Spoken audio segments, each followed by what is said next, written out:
Oh, ho, ho, ho. Okay. Coming in. 60 meters is a little noisy though.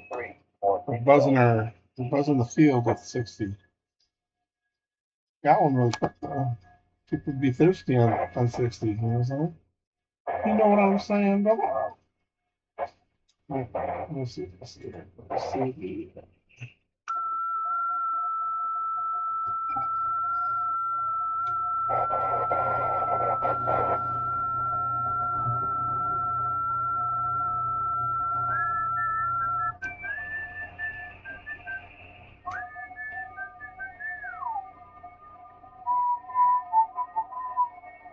YouTube Live.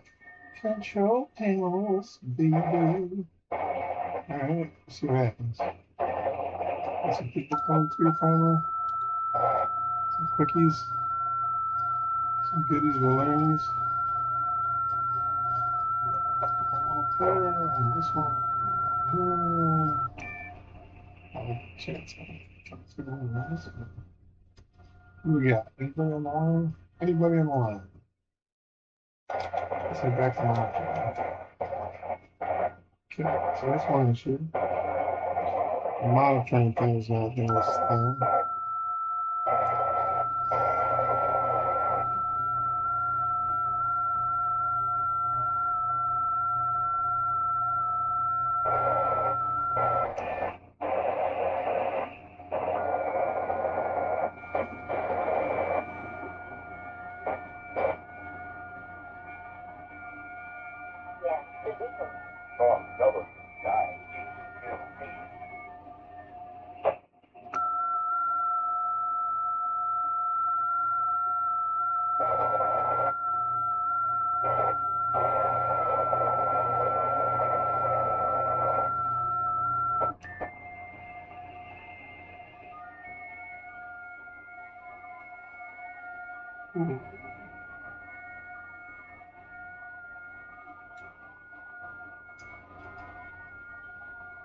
Some decent spots, I guess.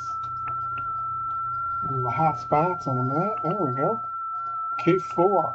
K4. K4. 4 is it blue, maybe? Okay.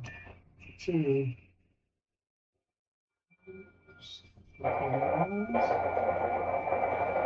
Oh, K4.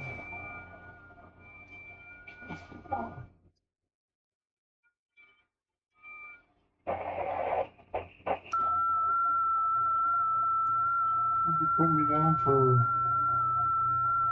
chit chat, dude.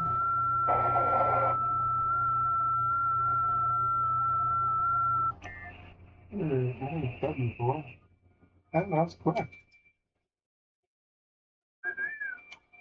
Now the sun's working. I wonder why that happened. I'm saying some of them are doing it, some of them are not. Maybe.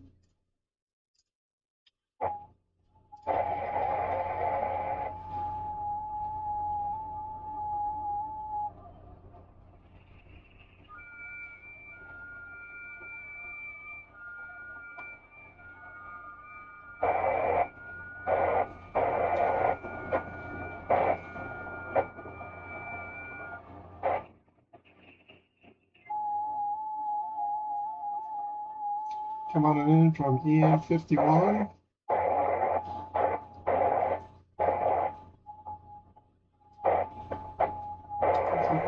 Steve. What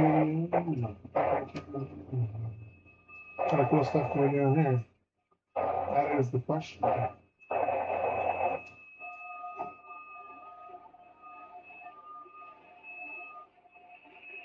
2500.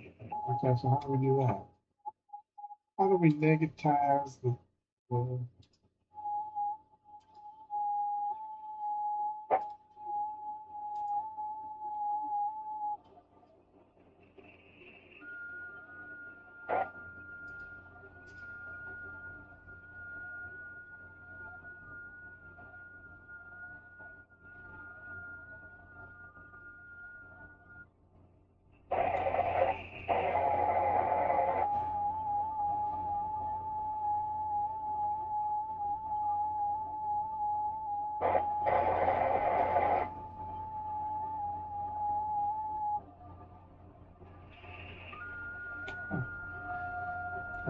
bank, huh?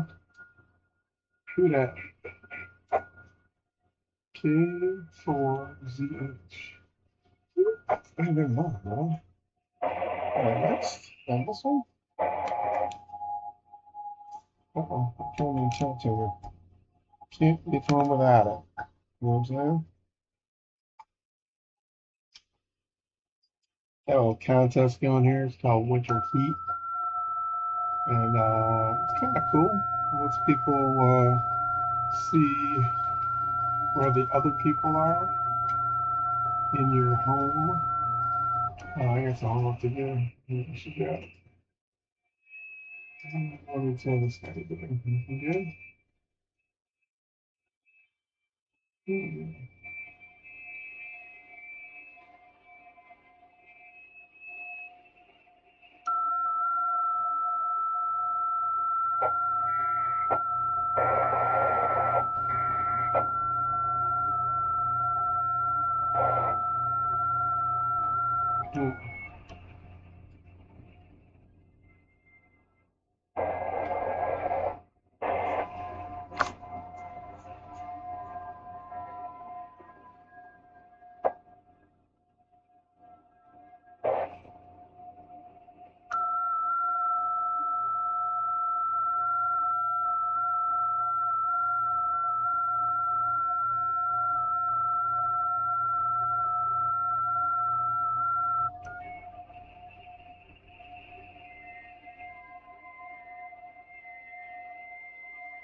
Midget throwing is no joke. That's all I have to say.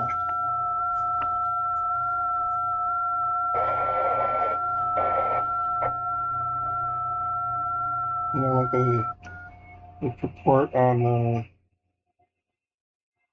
what is it?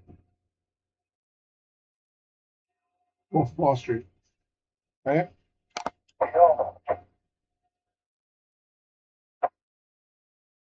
Oh, there's one. W2 BCC. W2 BCC.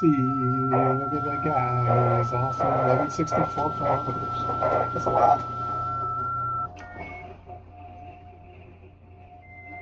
Where's that guy? W2. That's like the west coast or the east coast. Somewhere.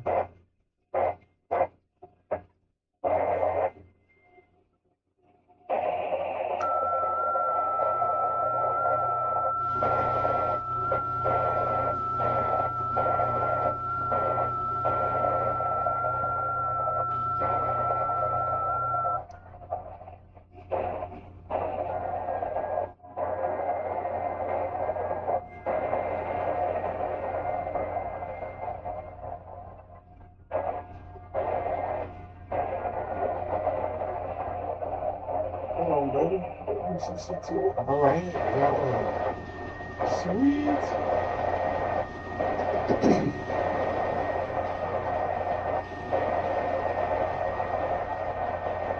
A little more submission.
about it.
Where's the man when you need her?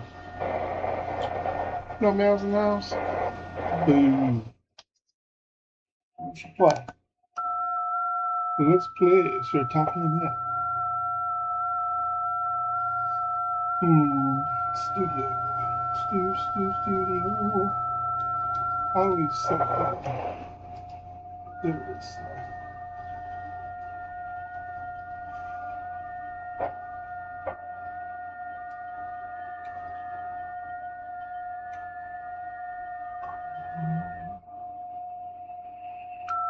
Huh.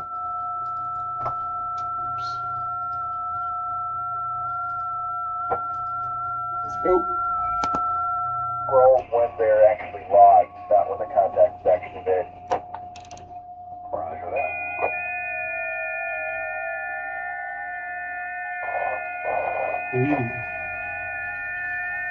Oh, Ocho?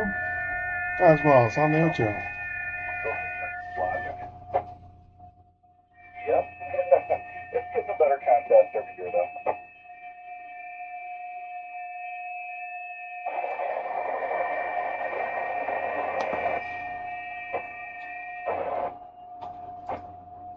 This thing was pretty pumping.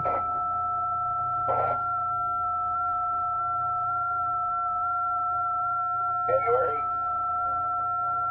Where's the jumping?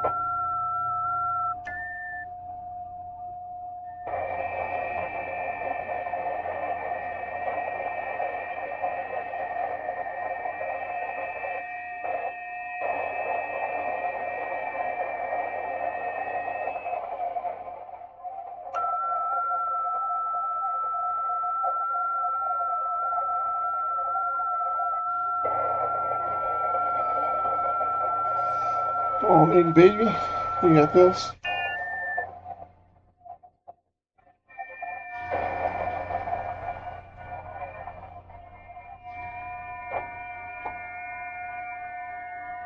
That, Oh, spring. Roger that. Somebody recently wanted me to do it. So I'm trying to get pricing, but I don't know, there's no local. I want it.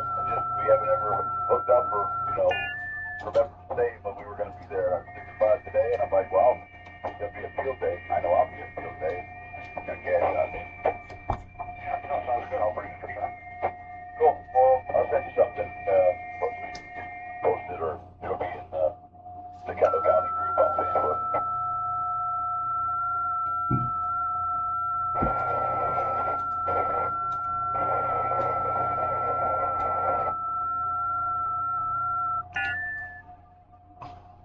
I was, so I would. Sounds like a good plan to me.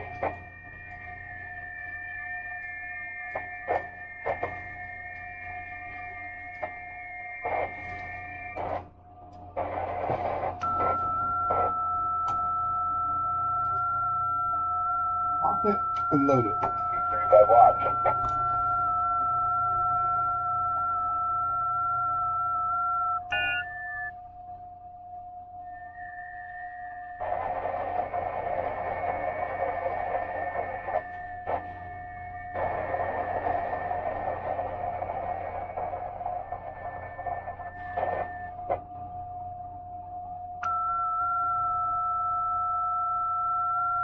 What's up with 80 meter rope? Who does 80 meter rope for?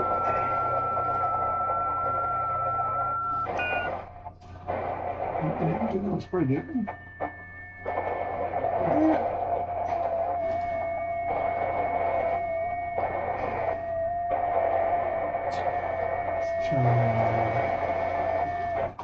Lines of cloud.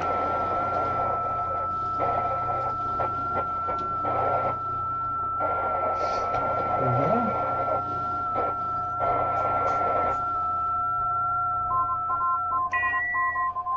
A little bit off.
Huh.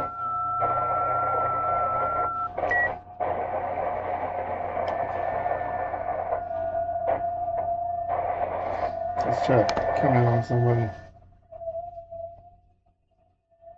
Right?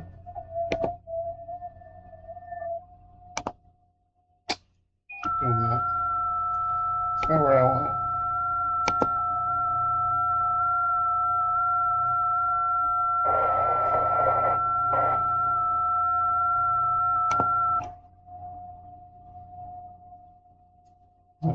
Too far. I'm afraid of LT4. Okay, 160 has to happen in the morning. Look at it. It's crazy.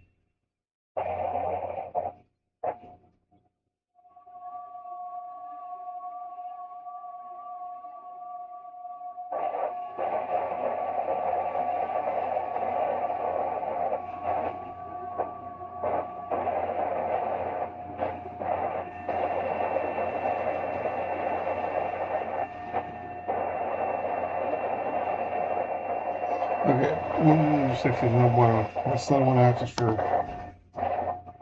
checks.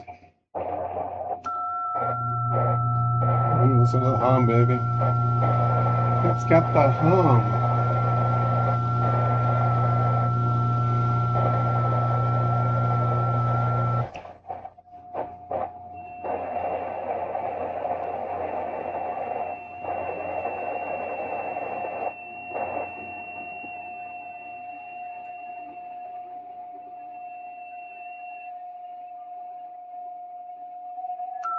Alright, so look.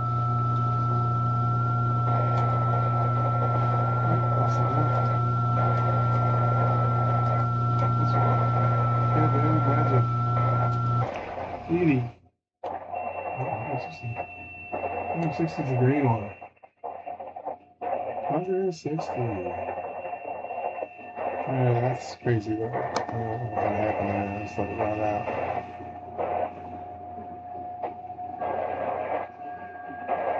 Hmm. 1 dB, 4 dB, that's not too bad.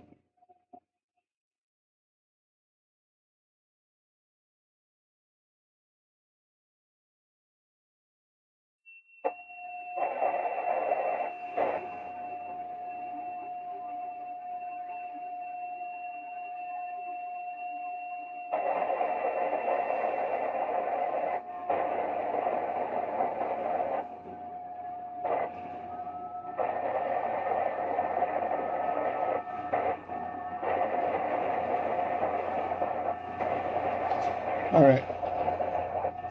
Enough of that business.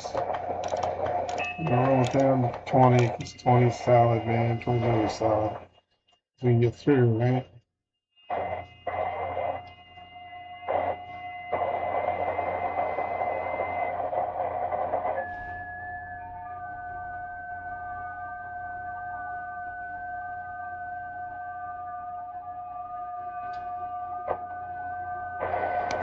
I'll take the next time slot.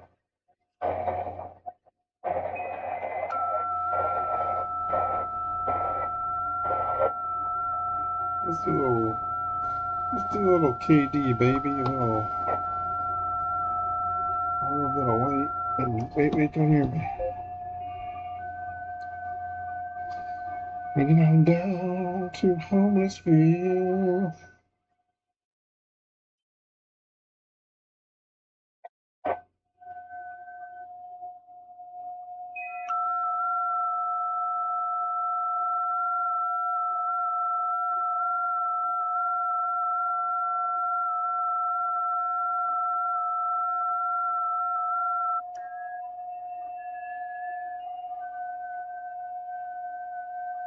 Alright, let's see what 20 is looking like.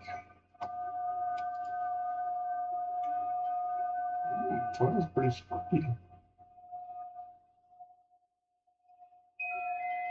But am I too noisy? Is that what's going on? Nobody wants to talk to me because I'm loud.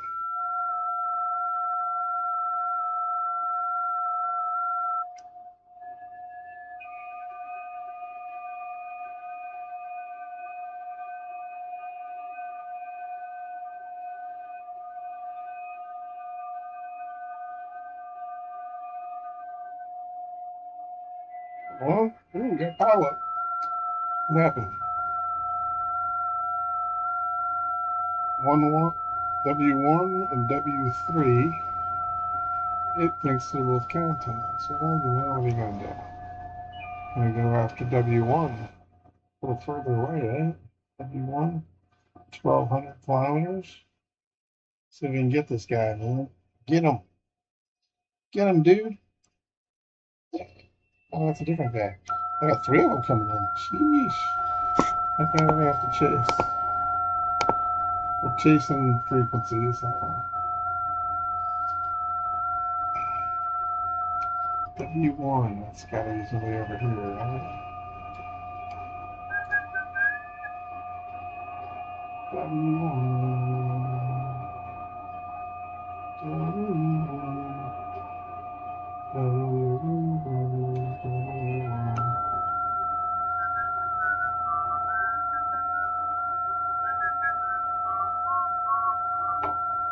Actually, one is Colorado.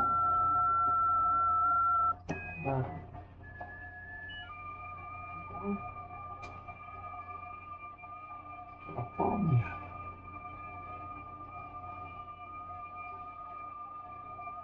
W07.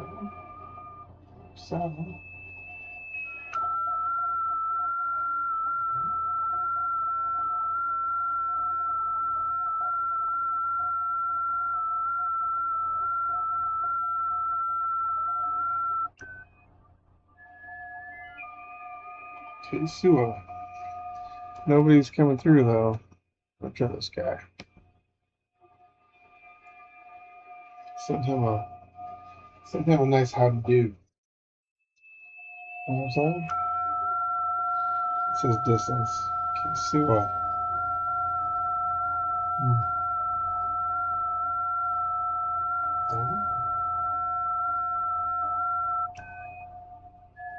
K5. Sorry, not Tesua. K5.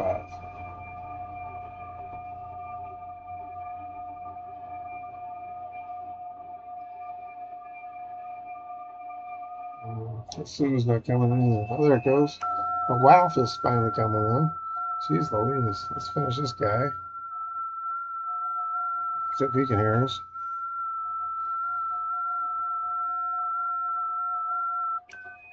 We'll try this guy.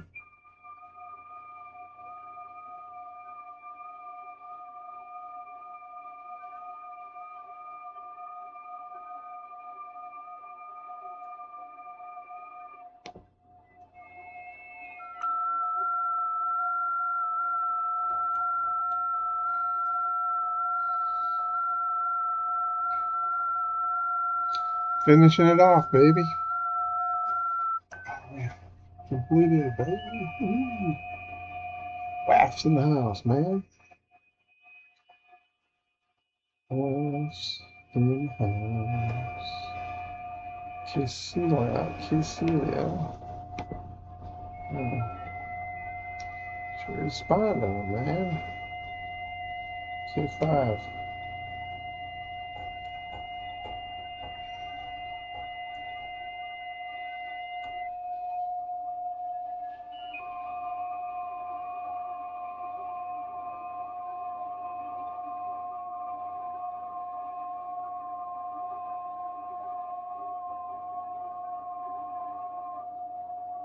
I'm sorry, we have no bananas.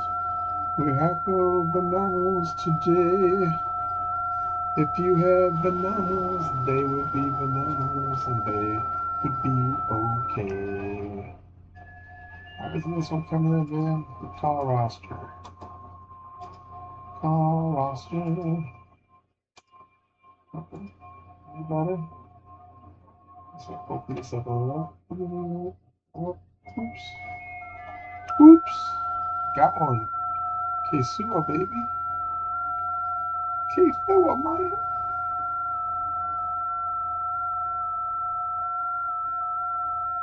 Why isn't it coming back? There we go.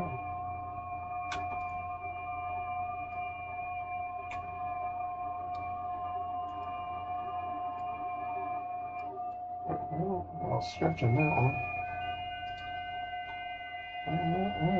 That's cool.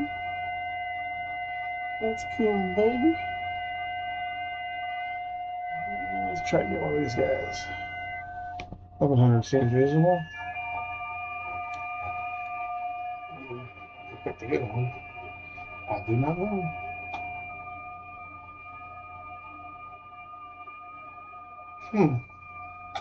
What's wrong with this one?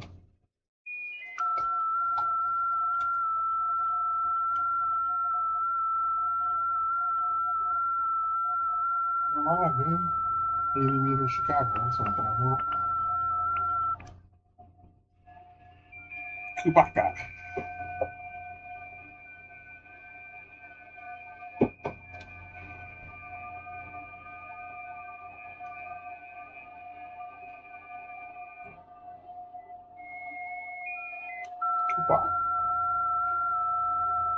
Kubaka, baby.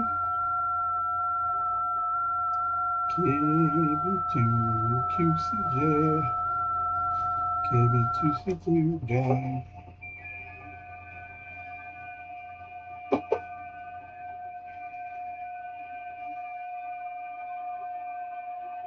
Come on, baby, come in for us.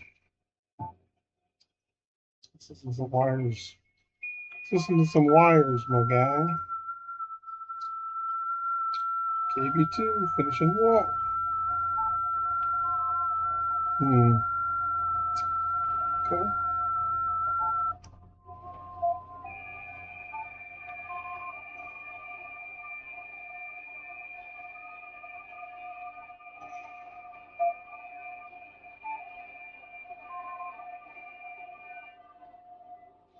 Wow.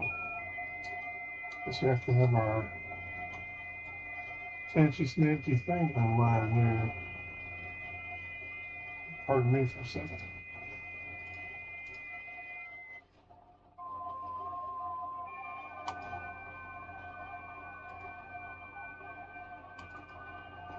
Oh, I shouldn't need it. But you know what? If I have it. Alright. Let's do this guy. Kufiakwa. Kufake. Alright, acquire on my own. On my own. Do. Casey Wide. I like Casey Wide. Interesting people on Casey. On the run? His name is Jeff.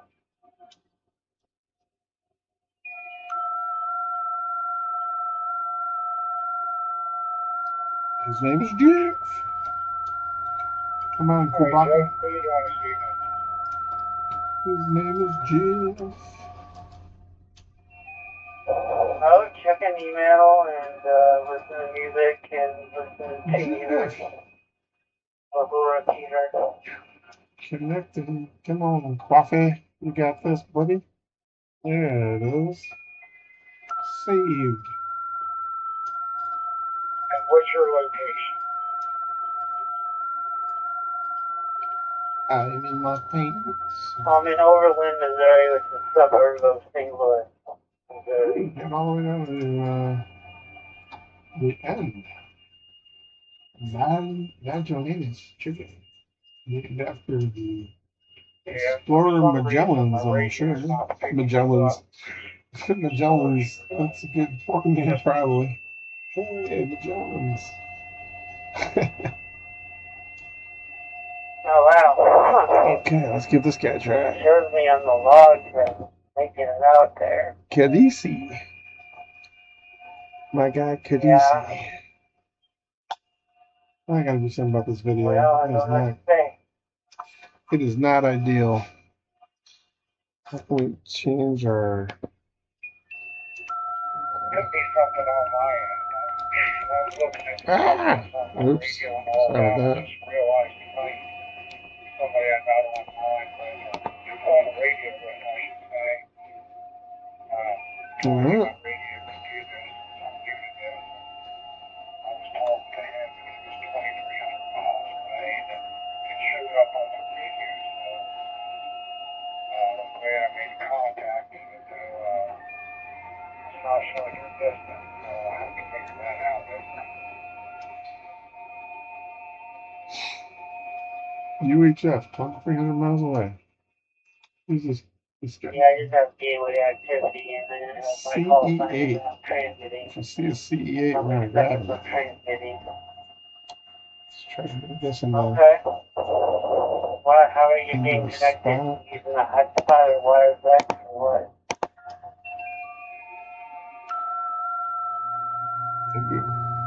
That's starting to cook. I'm on wires X. I just got turned on to that about a month or two ago from a gentleman. Got a D? I'm still playing WHD, around with I it, think. trying to learn how to use it. It's pretty aggravating for me at this point because I get on the computer and I click on all these nodes and I never get any place. It's like for every 30 or 40 nodes, I'm just back.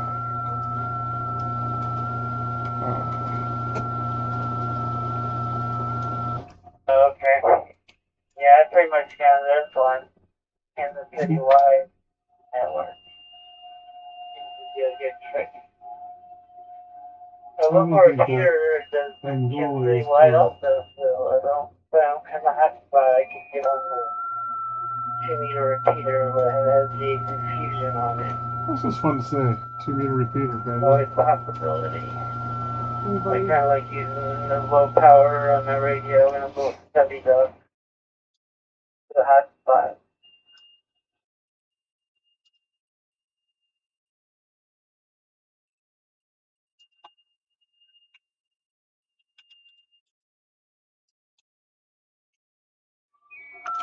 Amplitude. Yeah, I'm still trying to figure that all out.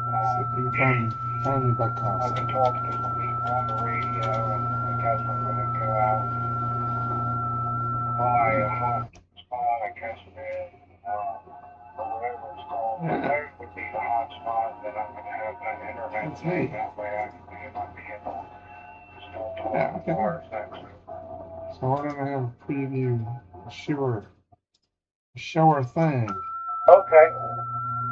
Well, your definitely audio is okay, and you're sounding good into the system. If you want to call it system, I guess. Okay. Let's do something with the... I don't remember your first name. My name's Jeff. His name is Jeff.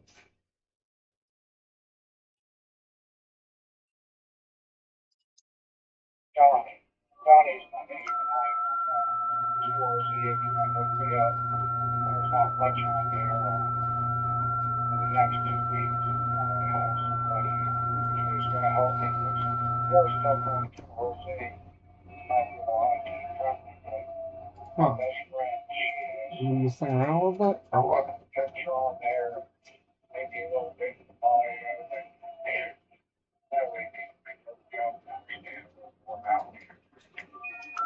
He's around or Oh, wow, okay, Donnie. what? I see. You know, one of my childhood friends is named Donnie, too, so interesting you have the same name. Of course, I find people that have my name Jeff every now and then. There's one person in their neighborhood that's named Jeff. And I've gotten people who have both my first and my last name. So I've got, I know, on the phone or something like that. On Amateur Radio, yeah. Well, Donnie, how would you go in 73 and good luck on the wires X? Your tethered Wi-Fi connection for your soul. Sounds interesting. I plan on trying to get another hotspot set up with a battery to power it and a connection to my tethered cell phone connection or Wi-Fi and all that. So, take care and stay radioactive, stay alive, and God bless. Continue to Radioactive. I'll be clear on your cycle. Radioactive.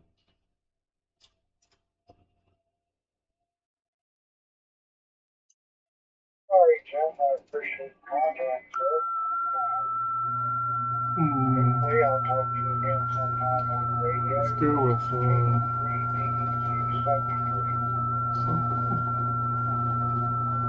Counter animal, maybe?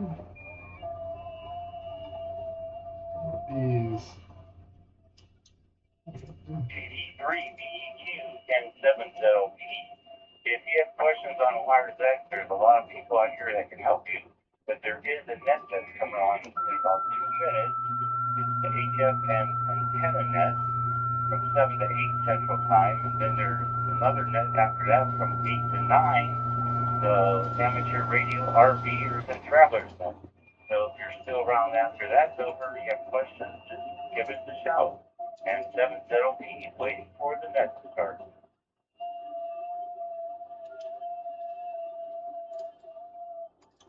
No valor. Anyway, I'm Jimmy, AG0AV, and I'm going to be here for the next hour. The way this net works is that Squirrel. That's awesome. I have to check in. First one to break my Let's do it. phone. We got a squirrel, man. Talk about anything you want. Talk about things some other person talked about, or Hi, Jimmy. something. If you're not, let me listen to you say. If you're not the chosen one, so to speak, I don't see all the calls that come in. I see exactly one on the screen of my little MP300 here. So, if you thought you were ahead of the person that I'm talking to, on the vagaries of the internet switching, and just try it again, because I call for check-in every 2 minutes. All that said, to kind of kick things off, this weekend has been a good weekend for CW operators on HF with the two contest, the North American contest, which is fast. And then the Great Key Century Club and KCC in springtime slow. So you can take your pick, whichever one you want to operate on. The conditions were very good from my point of view. I actually made 6 contacts on 100 meters. Which is not too short, but 20 meters so pretty much. Anyway, I've talked enough. I am looking for check-ins right here on the antenna net. I am Jamie, AG0AV. So please, call me now. Oh, man. I think it's almost time for our doodad, man. We're doing that. Rapid, just checking in. Hold on, yeah. Hi, GD. How are you this evening? Welcome to the antenna net. Take it away. The floor is yours. Antenna net. I like that. Yeah, I was just going to check in and out, but I'm fine. I got some parts for a new 49 to 1 valve, so I got to put it together, but because the old one, something happened to it, and I can't get it to resonate on anything that's halfway decent, so figured I'd start from scratch and get it all over. See if we can get this guy in the bank. Probably a good idea. The balance, you know, they're really pretty simple. So if the wire is not broken inside there, or burned out, then maybe you overheated the core. But those ferrite cores have a maximum temperature they operate at, and it's not real high. I've actually personally burned up a couple of them, so I know it's possible. M8, there he is. And I think on a 49 Nice. balance, that's a pretty large Let's see, where is turn ratio, so you might have some problems there, but hey, if you can build another one and change the core, that might solve the whole problem. I'll come back to you.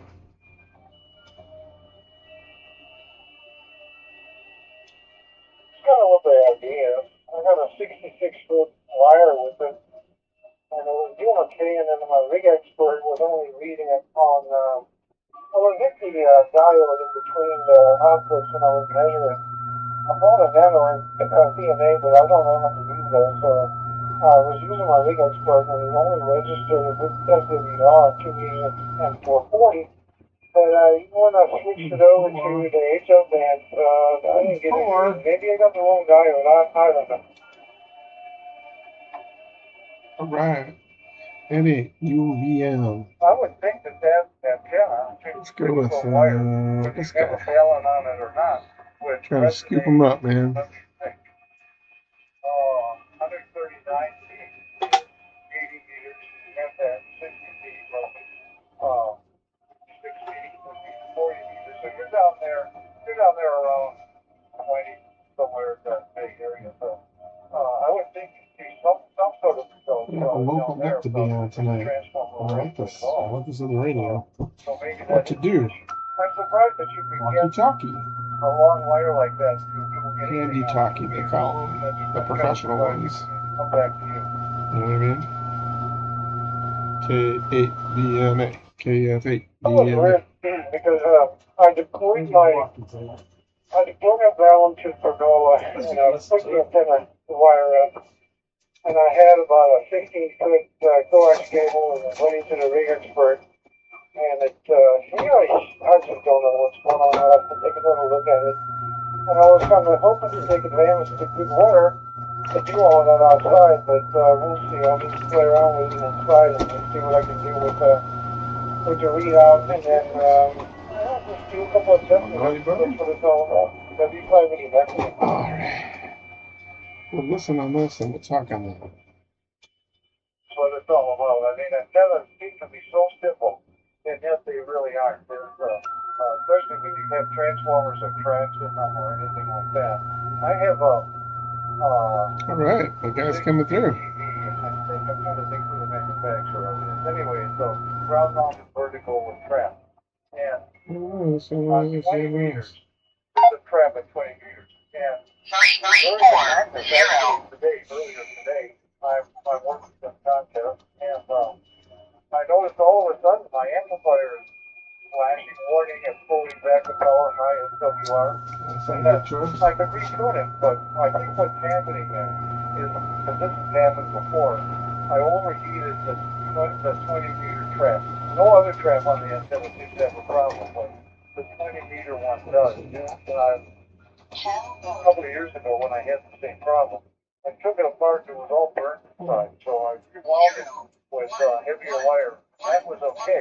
And that one, the heavier wire, not what's up now, because I was fooling around with some stuff on it. I accidentally put a new version of the old one back in, so it's no better than the original.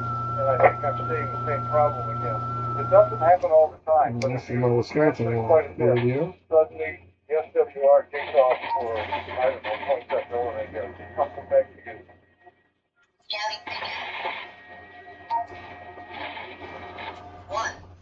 Yeah, that's, and I bought two books. There's a ARRL book about hidden antennas, and then there's another one, I think we talked about this before, that's a compilation of a couple of we gotta get the other walkie-talkie out of the car.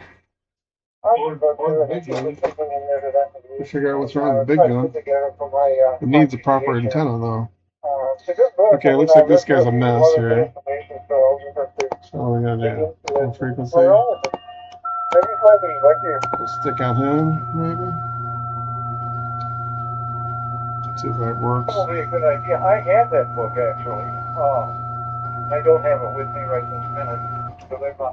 So my books are up on the second floor of the house, and I'm in the basement. So it's a bit of a trip to go up there and get something. But I haven't really read the book seriously. But from going over it a little bit and reading some chapters which are of value, I think it's pretty good. I'd say that it's well worth the money buying that.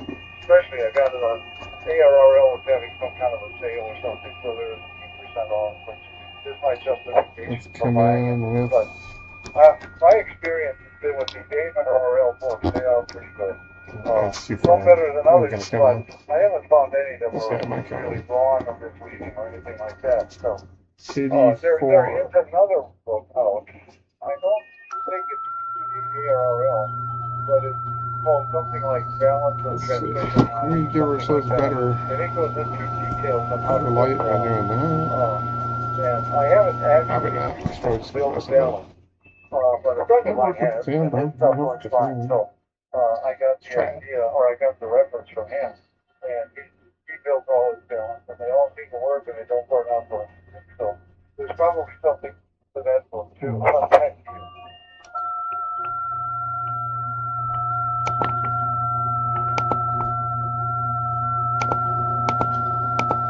You know what? I'm just told that they have a new book about towers. I can't remember what book that was that I was looking at. Give me a second here. I'm trying to look it up. Portable antenna book. Salty Walls. Is that the one you're talking about? Nobody's home. But there's Time to get one squat. called what is it? Hidden antennas or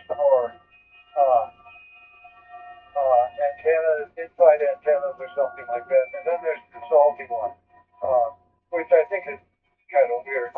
But I mean, it's recipes. But I don't know about the recipes. But I think the technical information is CQ action. As far as I could tell. We're no longer connecting. That's Amateur. I haven't really needed them yet. So okay, I'll get my handy in the car. Today. That's pretty clever, and that's pretty clever. And I mean, I don't mean well, it. one of these days I'm going to build that, but that day never quite comes. I end up building something, but it's not what I always thought it was. But yeah, I have the salty one, and the other one is something about hidden antennas or something like that.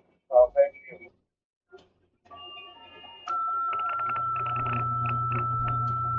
Got that one too. It's called, let's see here. It's called Stealth Antennas for Ham Radio.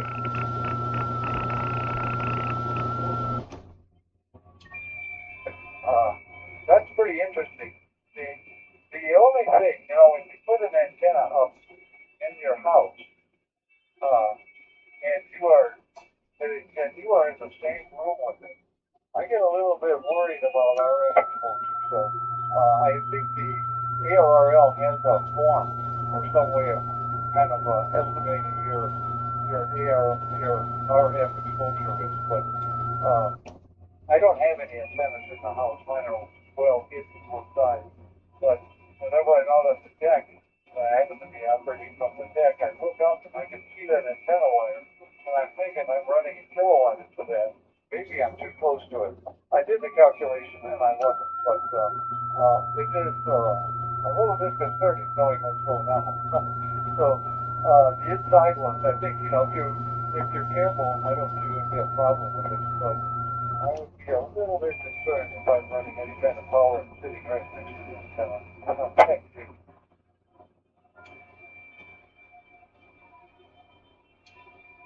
Putting antennas inside the house and sitting right next to it. I've got two in the attic, which is fine for now, but I don't even want the power. I think about 40 or 50 watts is what I put out to the 24-foot infit, and the antenna, the one that I was talking about is the one that I bought from AWRL, the half-wave kit. That's the one that I put together that I was having problems with.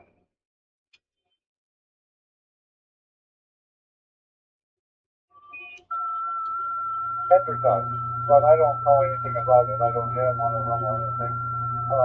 But I did have, some years ago, I bought a long wire antenna with a balance. It was made by a company called My Antenna.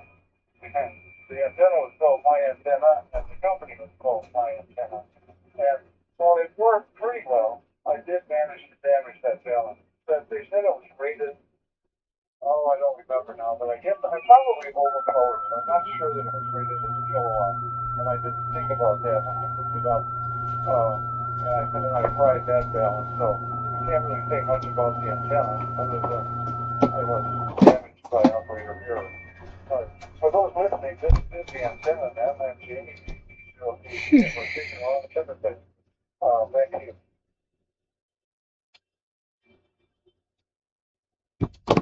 To make this my last, one of the guys here has one of those My Antenna ones, and he's really happy with it. So he's really pleased with it. So, Jamie, I'm going to say 17 with somebody else jumping here. We'll talk again next week or 2 weeks because you rotate, right? So 73, so I'll go rest of your Sunday, and we'll catch up loaded before I be here.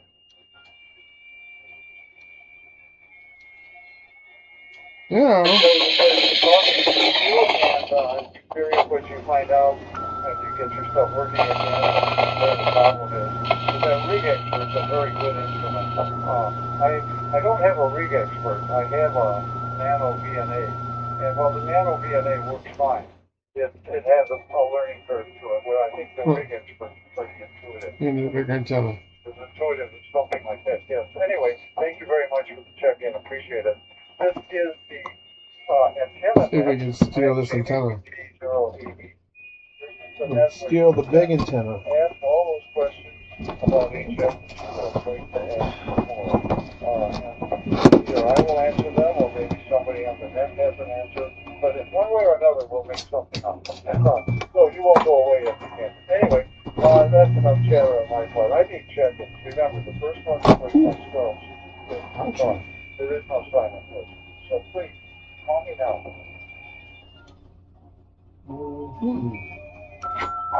Come out. 83B. Well, we don't burn ourselves if we're burning our house.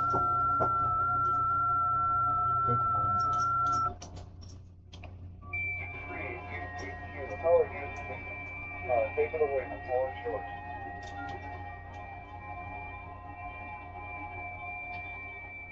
That's not the intent. Okay, so I've got all this That one's the intent, right? Let's see. Can we get one? Looks like we got one. Well, we were away.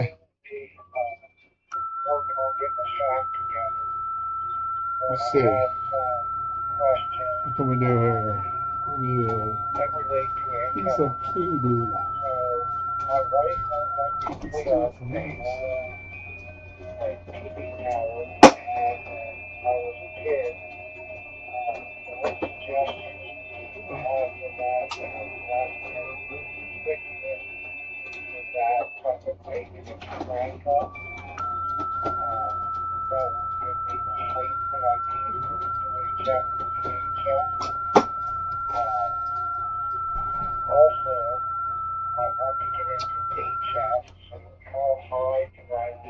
It's the wrong one again.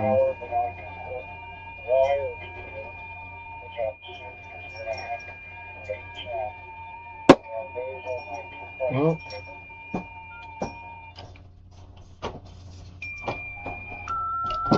this one is a tough one. If you're running into resistance of putting up a tower, like you described, which is the ideal way to let me say, I don't have a tower. The only thing that stands between me and the tower is the homeowners association. So I have to hide all my stuff. But maybe there's some way you can attach your UHF, VHF antenna. I'm envisioning that it's a vertical, but can't go with something like that. Maybe you can attach it to the side of the house with some brackets or something like that that aren't as conspicuous as as a power routine, but still, give it a bunch of. Hope everyone's doing okay. So, roughly there. That's probably the obstacle, to clear your own house. I mean, higher is better, but there is a point where there's not a lot of. okay, and I'm going to check it out. Once you get past the second one, I think. KE9 CWZ. Somebody has some more information on that. But what I thought, I will tell you what I thought. Like I said, I have a homeowners association. So I have, and I'm talking to you on it now. I have a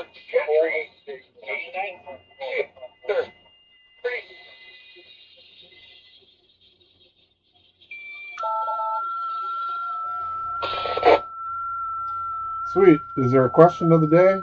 I missed it. Are you going to be able to attend the pizza party on Tuesday? Oh, heck yeah. Pal Joey's? I grew up in West Chicago, my guy. I'm jonesing for Pal Joey's on a regular basis, and any opportunity to get there, I'm taking. Plus, you guys are all pretty cool, so I got two reasons. And I think my lovely bride will be with me, and at least if N9GAZ's wife is with him, it's like a string deal, string bet. No, anyways, yeah, plan to be there. KE9CWZ back to me.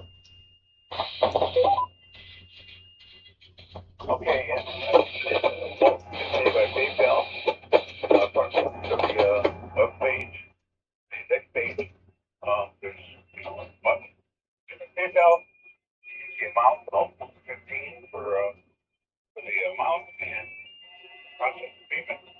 So if you haven't done it, you can do it that way, or bring cash up to Friday. Well, I just put in a $30 PayPal payment without any indication as to what it was for, although I used the button that was for membership renewal, but I didn't send in membership form, so I don't know if that money's in limbo already, but I got to do both, I guess. So cash at the door is fine too, KE9CWZ. Yes, it is. Cash is fine at the door.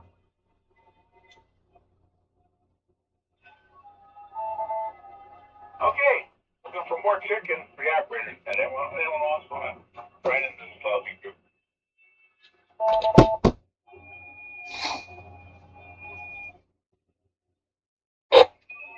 It's a highly educated group.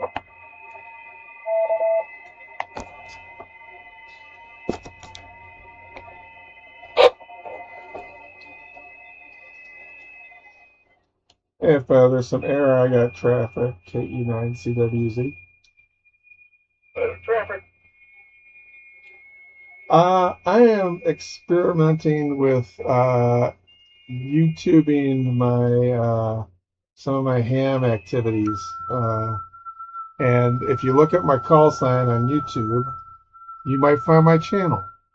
And I am jonesing for viewers. So if anybody has a free bandwidth, not free, but available bandwidth, and can tune me in and maybe say hi, that would be super appreciated. I also have kind of a unique FT8 application running, and love to chat about that. KE9CWZ.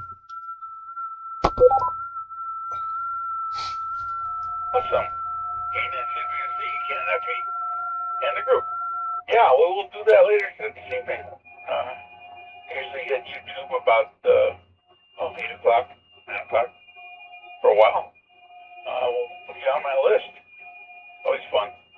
Yeah, mine, K9NFE, has, my page has the club anniversary video, field day videos, some videos when I took my drone across the Mississippi River, stuff like that. But, yeah, well, I'll check yours out. Sounds good to me. Thank you. And we also want to check in the operators net.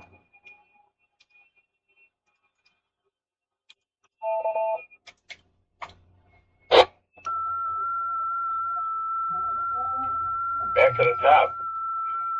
Oh, so how are you feeling now, Len? Have you recovered all the way, or still a little bit leftovers? KNFE and the group, W9OJD. No, 100% all done with the medicines, and weeks ago actually, and yeah, thanks for asking, and all cleared to socialize and be out in public and all that good stuff. And I was wondering, are they going to have door prizes with the stemless wine glasses at Pal Joey's? Maybe there'd be another way to get rid of some more wine glasses. So, thanks for running the net, Mike. Oh, I'm choking up on the mic again. Thanks for running the net, and good hearing everybody out there, and looking forward to seeing everybody at the pizza party. So, I'll turn it back over to you, Mike, K9FE, WA9OJD. Thank you, Len. There we go. That'd be interesting. How many ways can we find to get rid of glasses? Yeah, well, I have 8, so I don't need 8 more. Please. My wife said, well, yeah, there's more room. We've got the China cabinet full. We got the cabinet full. I should push up my channel. And plus, she's got other wine glasses there, and beer mugs, all that stuff. So, yeah, it's kind of a novel idea. Tell Kermit, it might be fun. Or tell Pat, he'll take care of it too. Harry, congratulations on your DX, on your Hermes. This is K9DXA. Well, thank you. It was very interesting. 20 meters sideband this afternoon, 5 watts from the Hermes, and worked Portugal. He gave me a 5.9, but I didn't believe him. But regardless of how strong I was going into Portugal, the fact that he hurt me told me that I wasn't doing that bad. So that's the story, K9DXA. Ran your trap vertical, right? Yeah, the 6BTV. They don't work. Believe me, they don't work. Yeah.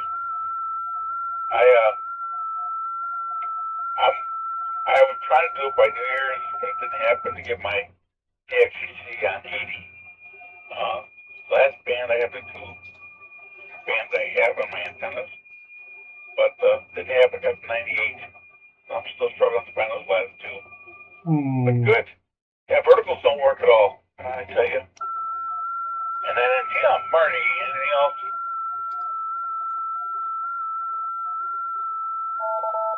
There it is. I was waiting for the... Boy, that courtesy tone, the hang time is unbelievably long on here. I think that needs to be adjusted. That should probably be adjusted at some point, but that's another topic. Another point for another day and another topic. But anyhow. Yeah, I'll have to check out Gentry's YouTube stuff. I'll check that out sometime. Maybe I'll do that later on this evening, later tonight. Check that out on the web.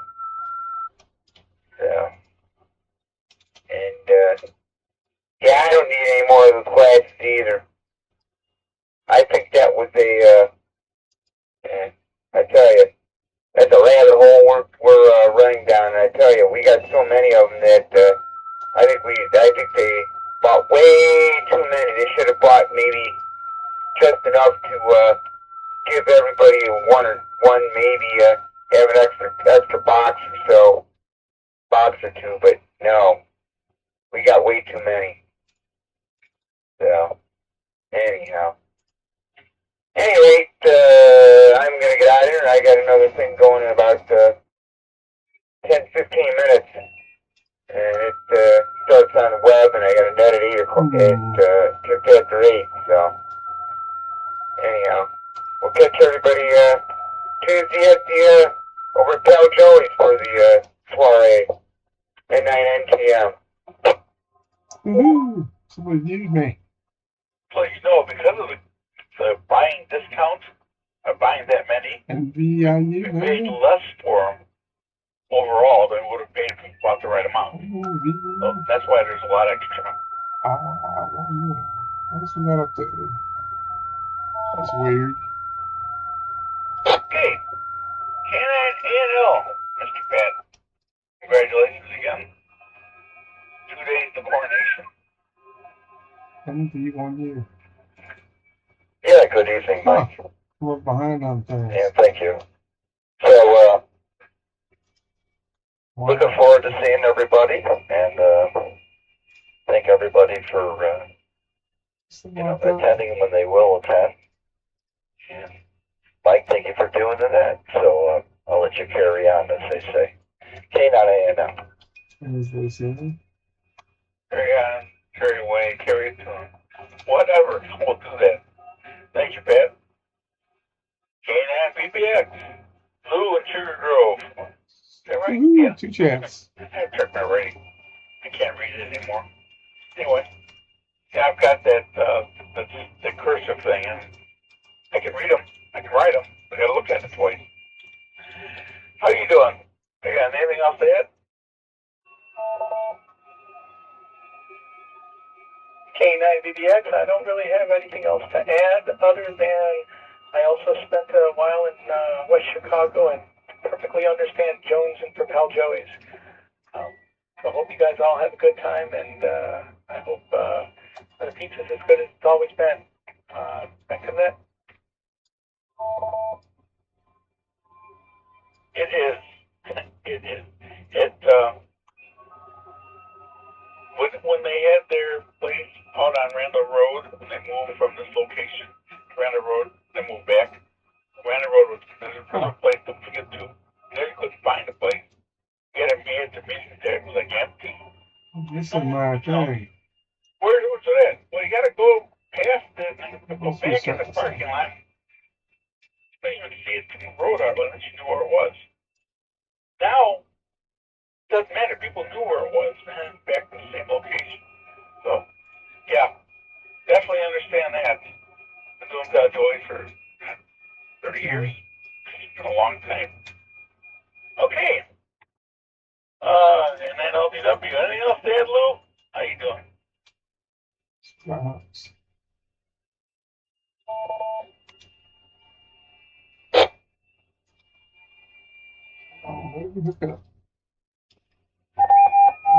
I'll just step down. Keystone NMW. Tim, how about you?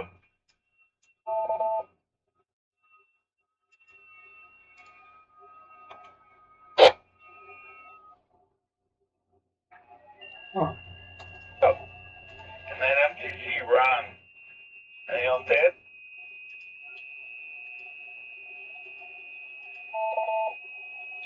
Radio.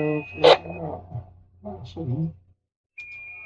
And GZ, Jeff, how about you? Huh. Let's get out of here. See this is the thing. What's up, band to everyone? WP0OET, Greg, you still there? Went in and I made the adjustment for $30 for my wife and I. Paid with PayPal, and I was incorrect. It doesn't look like there's a convenience fee or a transaction fee or anything like that. So $30 is $30, whether you pay cash or you pay on the website in advance. I just printed out the receipt. Let me reset.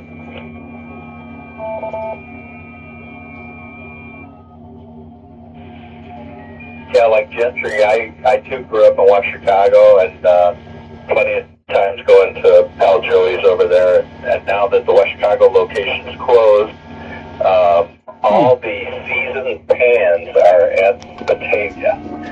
So that's a good thing, because when they first opened, they had brand new pans, and the pizza didn't taste so great. But now they've got I don't know what makes the difference, but these seasoned deep dish pans make all the difference in the world. And I know John, and the owner, and I talked to him, and the ovens in the original location here on the river in Batavia are better than they were out on Randall. At that location on Randall, these ovens they just cook better. So excellent pizza on Tuesday night, and then GAZ back to net. Covered you up. for a couple seconds at the beginning, but we got it all. Thank you very much, Jeff. WB0ET, Greg, you still there? Yeah, I remember when Pie Joey's used to be on Roosevelt Road. When did I move over here? 85, I think it was. So between 85 and 90, we used to have a bunch of people that lived out here in the Warrenville area. We'd go to Pie Joey's on a Friday night. It was a good place. And I got a question for them then. Go ahead. It still is on Roosevelt Road. The other side of 59, though, it's west of 59. That one there is still open. So what's your question? Yeah, I know where it is, but okay, anyway. Anybody using M2 hardware? I was looking it up and I'm trying to find a socket or a nut driver that'll handle an M2 nut. I'm using some of that stuff to build metastatic nodes, and I have a hard time hanging out of them little nuts, and they're hard to get started on that hardware. Of course, that type of hardware is not the most quality engineered stuff, so some of them can be a little gnarly on the end and whatever, so I was trying to figure out where I could find an M2 nut driver or socket or anything like that to handle those little tiny nuts. Back to that, WB0OET. Did the cat eat it? Is that what happened here? Well, I always put a piece of tape on a pencil eraser, stick the side out, pick up the nut, spin the pencil. So it always worked for me when I was assembling all that tiny kit stuff. WB9OJD with a comment. Go.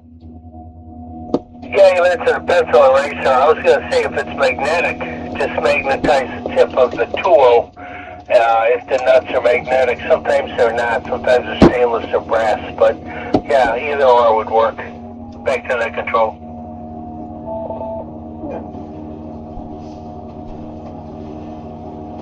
Okay, Greg, well, you think of something, if there's stainless steel or brass, you kind of have to, or aluminum, you have to do something weird with the tape, whatever.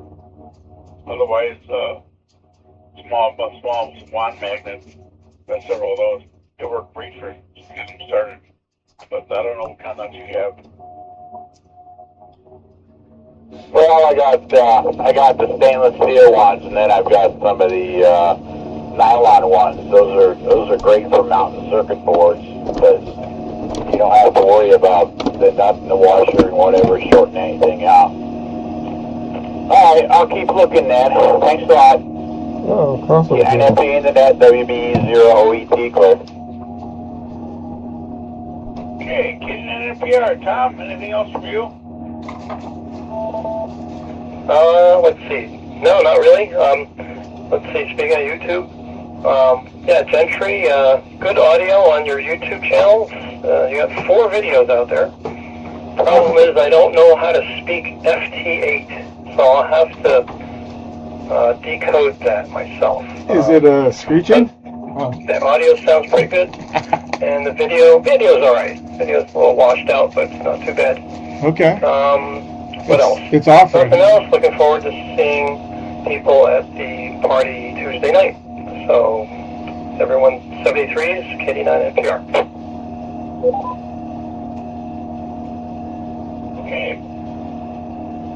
Gentry, Canon GWZ, you've already got a view, I guess. I have 2 views. Thanks for the feedback. Yeah, I had to turn the radio off because I lost my internet connection, and I'm doing fancy software tricks, and it doesn't. My PC doesn't find it, and I can't do the tricks without some internet. I guess that's what I get for buying a hub from Goodwill. It's like a $5 hub. So I'm probably asking for trouble.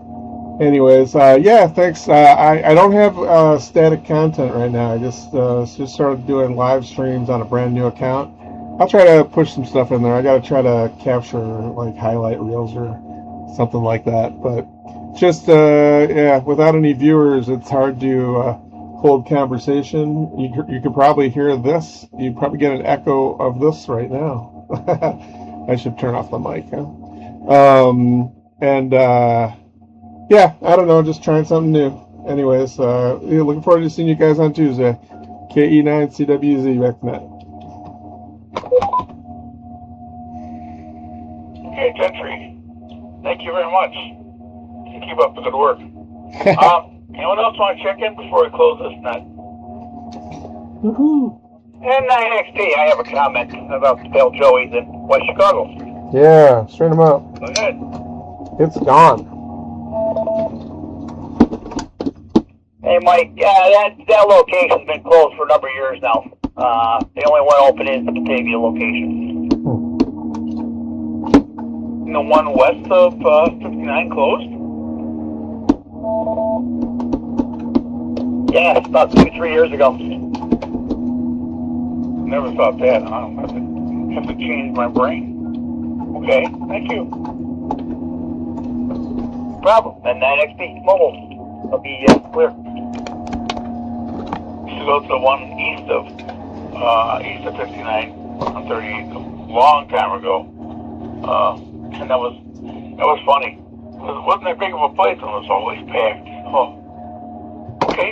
Well, thank you, Jim. Okay, guys, we're gonna close this net, and we'll talk to you guys later. See you on Tuesday. Tomorrow we have a 28.420 net. 28.420 megahertz sideband.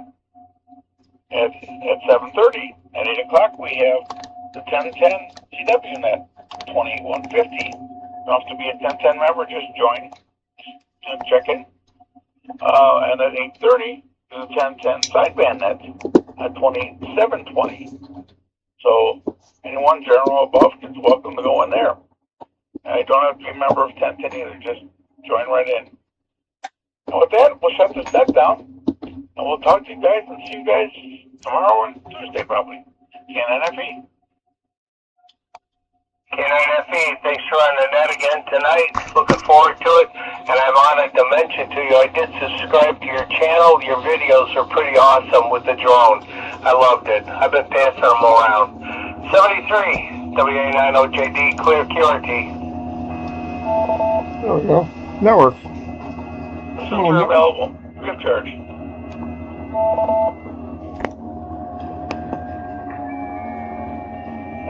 K9FE, K9DXA.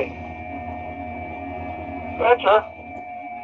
Hey, I wanted to mention to you, over the weekend, I found a YouTube video on more hints on how to set up the setup software on the Thetis software that runs my Hermes Light 2 Plus. And I'll have to tell you, I am amazed at what I could do with that thing if I only knew how to set up the software. So I'll be studying that some more and trying it out with this rig in pretty short time. One of the articles, one of the pages early in the manual that I just found about a week ago. I guess my audio has too much squeak in it. Here's the flowchart of the audio stream through the software that drives the Hermes Light.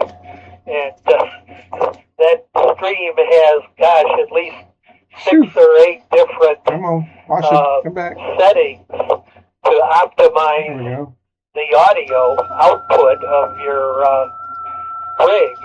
And that's in addition to the graphic equalizer settings that also need to be peaked up before you work on the rest of it. But Michael, I'm just flabbergasted at all the work that must have gone into setting up this software. All of the different software settings on Thetis are basically they make all the software settings on the average HT look like child's play. See, that's like programming a Bofang manually? Well, yeah, basically.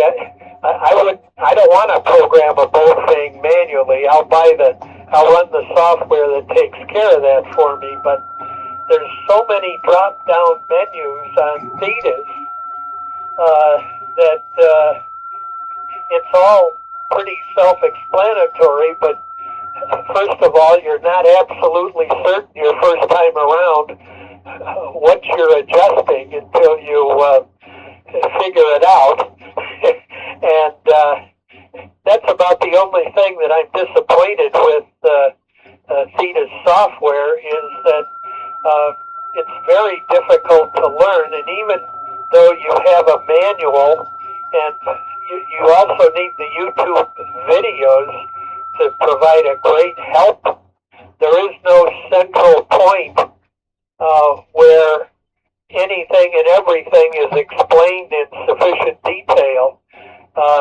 You have to gather your resources and do some serious study. Go ahead. Ah, yes. Well, I'm glad you like doing that stuff because I don't know if I would sit still with that right now. I'm Hey, just, concurrent viewer. That sounds like my guy, Jeff. trying to do other stuff. But Raise your hand. sounds like you found in the something you air. really enjoy doing, and that's great. Look at that. Hey, I can give you the FT8 experience, Jeff. What do you think? We had a couple of QSOs together. Let me turn my 40 meters. Let me turn my bow thing down a bit. Although I don't have any sound other than the squeaks. Let's see. Does that work? It's supposed to have a live chat. What do you know? I don't know how to make it. Maybe it's got to be online or something. Community moderation. Huh. All right.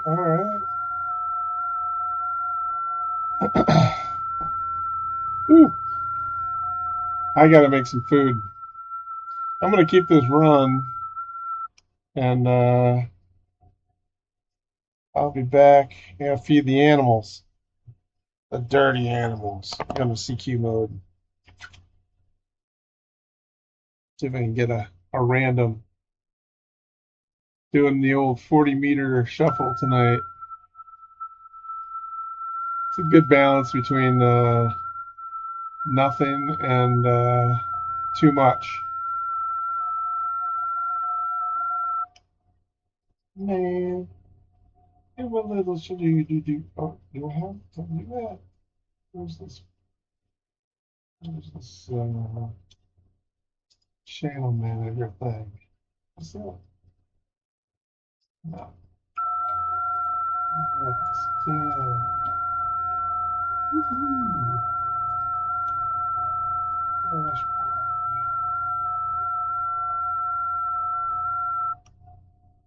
Completed.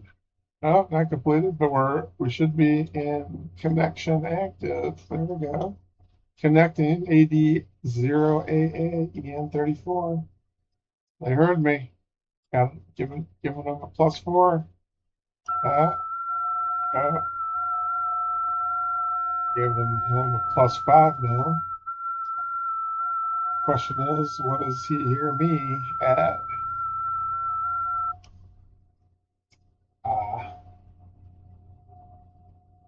And if he doesn't, I gotta dial him in. I gotta spin the dial and try to get a good frequency.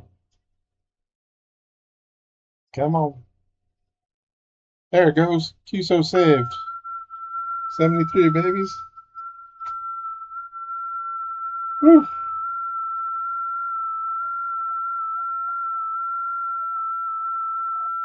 Not exciting enough, huh? I don't blame you. Somebody thinks that this FT8 stuff is malarkey. But I gotta turn off this old call for this ADA guy. Oh no, I don't. Should leave it on. Okay, that's the end of it. He came through with the 73. I'm gonna come in and try to sling a little more CQ while I grab some food. There it goes.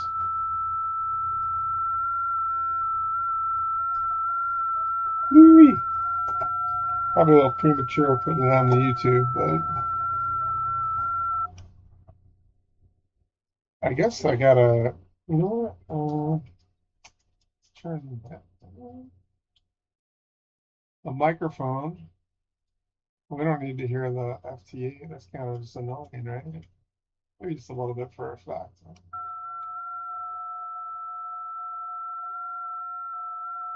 Just a little. Just a little FTA. I guess it's a lot of FTA. Problem is the microphone is kind of close to the radio. Uh-oh. No, it's dead, Jim.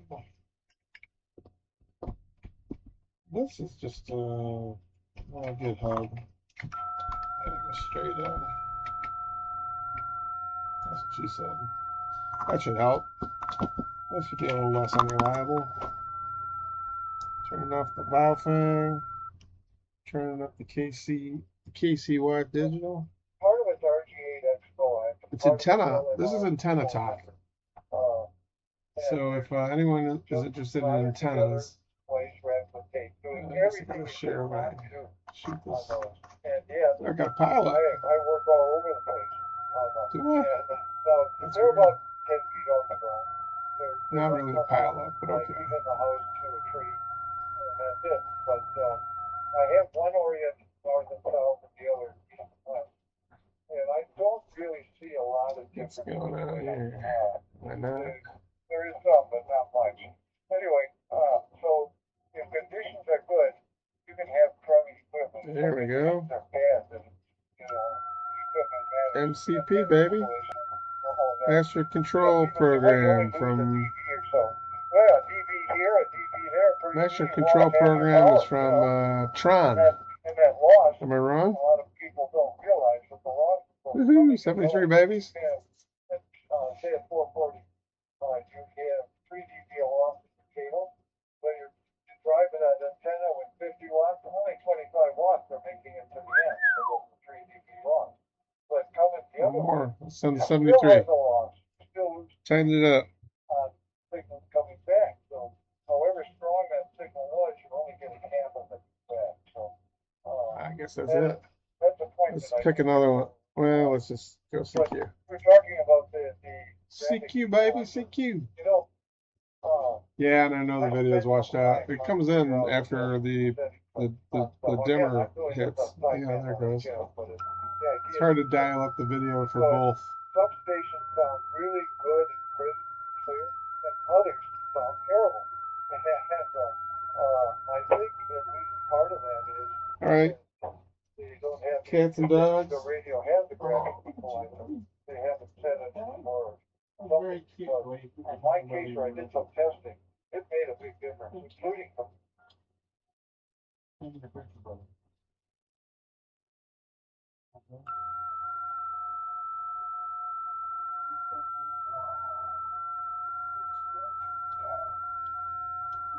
what?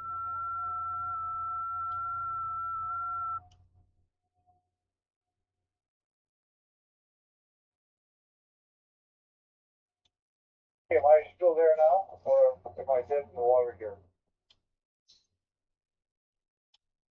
You got it. All right, I'm gonna put my antenna back in there without getting burnt, right?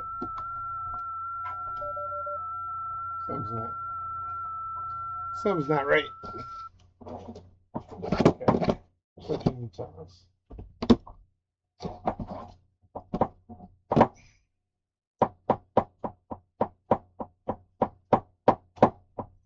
Oh wait, that's not the right one. Keep that one off. Take this one off.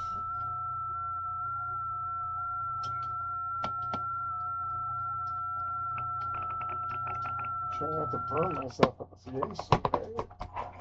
Why is it so hot?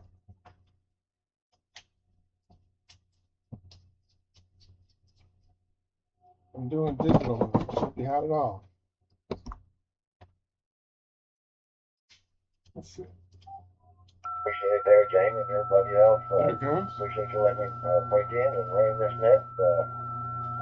Helping out an ignorant soul like me trying to figure out one nagging problem. I basically got two mobiles in my '06 Impala, and every time I key them up 25 watts or over, I get a low engine oil level warning. And dash panel, ding, ding, ding, ding, ding. And I've tried everything. Got 12 gauge run direct from the battery to most radios. I've got mesh ground, 12 gauge run from the radio coaxes to the firewall ground, and I still can't seem to lick this problem. Anybody got any idea? I wouldn't lick it. That's not a good idea. Comment. K24 UPK. Light comes on, is that what's happening? How's that feel?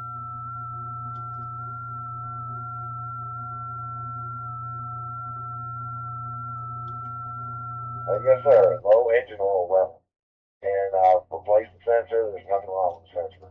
Nothing wrong with either sensor, in fact. So, yeah, just even thought about just, disconnecting the sensor because the dash light still comes on. But the klaxon isn't a separate enunciator. It's rigged in through the stereo system, the left door speaker.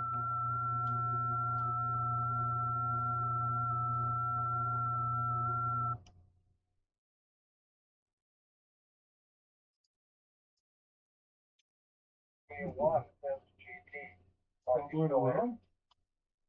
You know what I should do? I should put on the frequency. Zero ADs, WW1, SDT, yes sir. Did I drop out? Should put a frequency in here, and then people could, I dropped out. There was a fella coming in here with a comment, but before I go to him, what it sounds like is you've got what I have had in the house here. Excuse me. You got comment Wait, over 40 meters? Oh, it should be okay. The way you get rid of that is to put ferrite beads on all the wires. You might give that a try. It's hard to tell where it's at, especially in the car. But if you ferrite bead everything, you might get lucky. There was a guy with a comment on the very things we're talking about. So let's see if he's still there. So comment, go ahead. Hey, Jamie, and everybody on the net, KQ4, UPK. Jamie, you took the words right out of my mouth. I should say my head. So, yeah, ferrite, absolutely the answer. Thank you, James.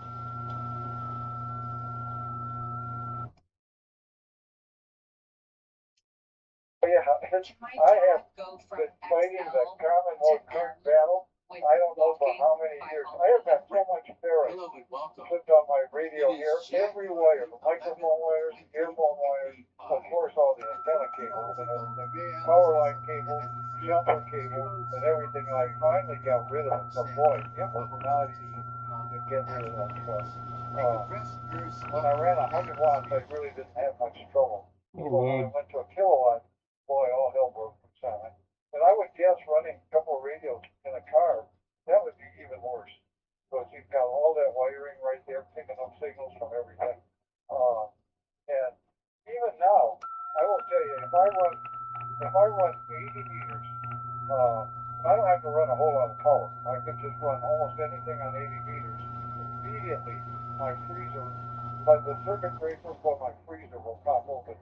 And I've got an alarm on that that just screeches like mad. The alarm's right here in the hand jack. If I operate on 40 meters, I have a radio upstairs which will change stations if I operate on 40 meters, so I don't do that very much. And my washing machine, oddly enough, will stop washing right at mid-cycle if I operate on 40 meters. Now, no harm is done. It's just it stops washing the clothes. Other bands, I don't think they have any problem. That's a problem. But that induced current and common mode current really gets me. Thank you.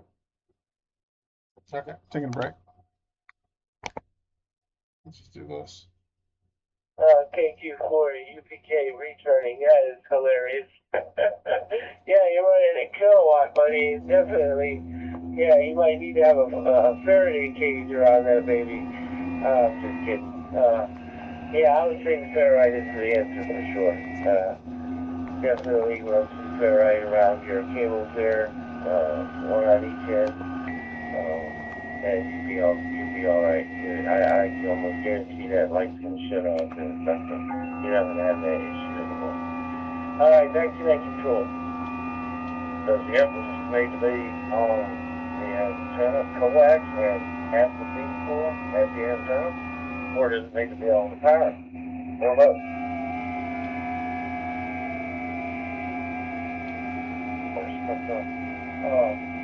What I found, it's unfortunate that NSJs went out of business, but when they were in business, they made a little RF, snap-on RF meter, which was perfect for tracing common mode current. You could flip it around your coax, and it shows you how much current was flowing on the outside of the coax, which would be common mode current. So I would measure it, wherever I saw any significant amount, I'd put on ferrites until I cut that amount down. And shifting was a grossly overpriced equipment, but and it's hard to use. Besides, it's overpriced, it's hard to use, but it got the job done.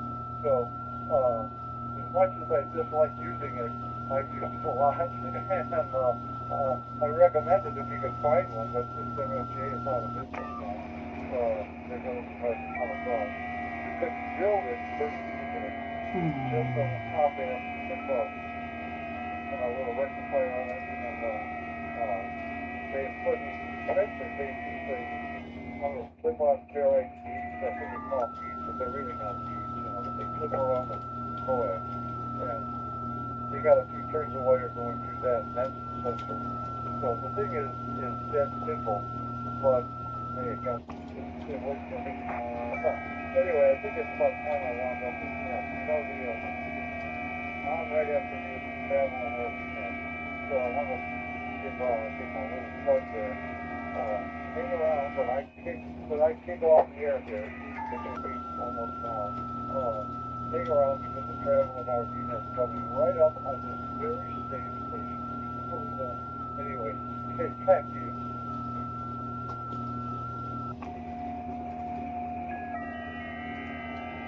Okay. Very good there, Jamie. So again, my question is, does ferrite need to go on the antenna coax or on power?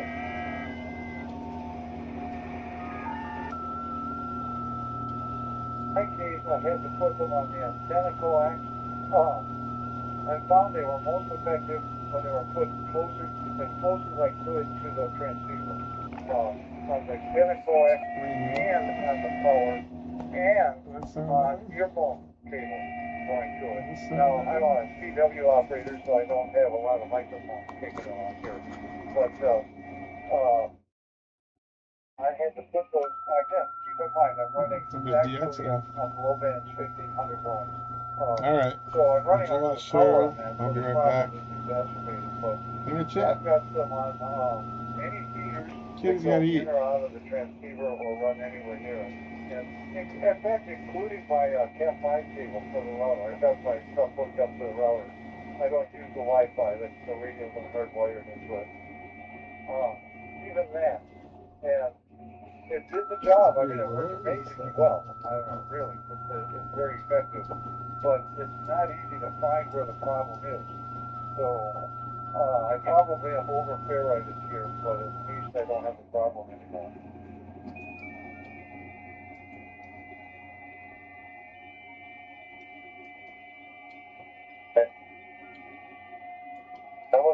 And 73, WW1, HTC, I'll give way. Nice guess, folks.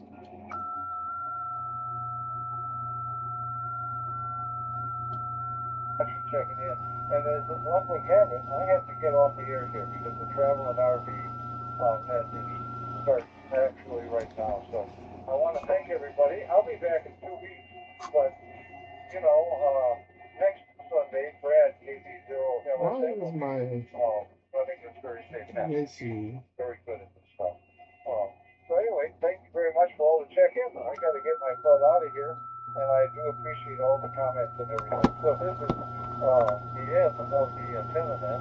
I'm Jamie AD0AD saying goodbye, and over the switch here, QRT and whatever else. So thanks again. Bye-bye.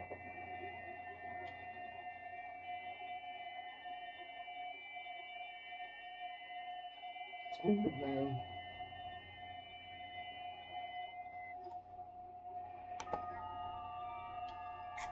Good evening, this is NHU with the Amateur Radio RVers and Travelers Digital Voice Net. There was somebody trying to break in by calling comments about 2 or 3 times. That station, go ahead. If it's for the antenna net, Jamie is fine, but go ahead with your comments, or if you're going to defer, this is NHU.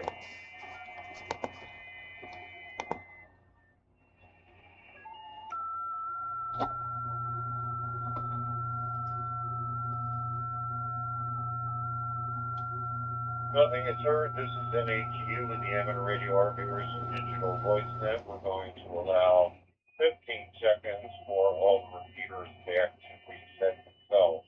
Please stand by. We'll be back in 15 seconds. NHU. 15 seconds. We're gonna CW. Oh, you know what? Let's just give it a break, huh? Sometimes you gotta give the radio a rest. It's getting kind of hot. It needs a little, you know, a little less. The RVers and Travelers Digital Voice Net right here on the Kansas City Live Network. This is Bob, NAGO in Southwest Florida. I'll be your moderator for this evening's net. Amateur radio operators who are RVers or those interested in RVing. Also, those interested in traveling are invited to join in the conversation. We try to meet every Sunday evening, except on a holiday or special weekend. Or we're gonna die. The Kitties? 9 p.m. Eastern Kitties and time, doggies? 8 p.m. Central, or for those who follow UTC 0200 UTC. Net control takes check-ins by voice. Break for reset. Where's Sloppy going?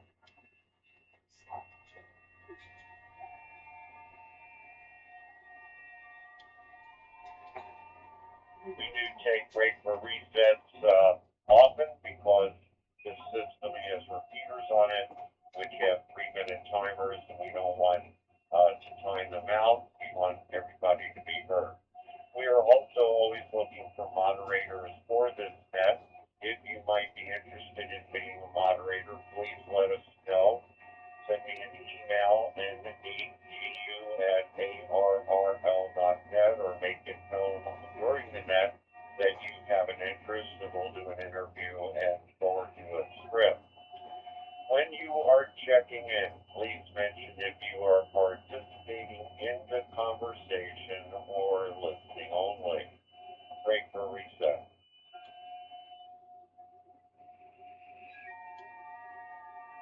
For your information, there is a talk group for RVers to do so with other RVers. It's on the Grandmeister Talk Group 31652. There is also an RV Lifestyle YFF Wires X Room. It is 09579. Last but not least, there is a full listing of RV nets that can be found at www.rvradionetwork.com. The topic for this evening is, what other hobbies do you have other than ham radio? What other hobbies do you have other than ham radio? A lot of my friends who are approaching retirement or who have retired always express that a main concern that they have is not actually can I afford to retire, but what is it that I am going to do when I don't have to go to work every day? So that's where hobbies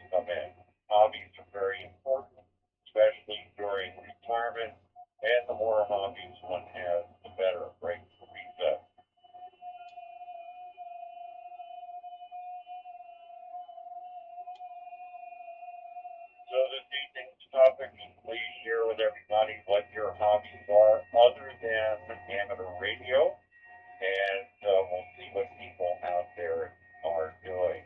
At this time, we'll begin taking voice check-ins.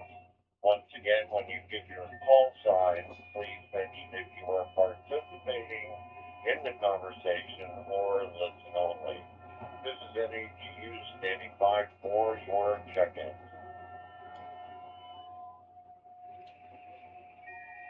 K6SPA. So, Stephen of Central California, and I have a couple comments. KQ4UPK, Chris in Hollywood, Florida, and I'll just be listening.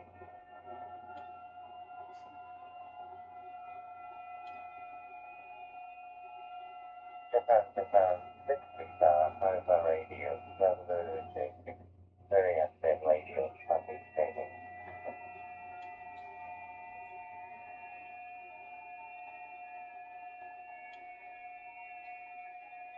WTA down, Whiskey Echo 85, I'll be participating.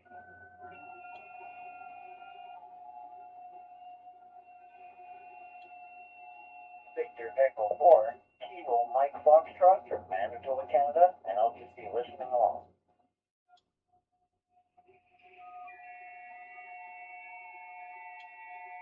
Kilo India 5 Yankee X-Ray, KI5YX, Mike in Toledo, Oklahoma. I'll just be listening.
AC3CZ, testing.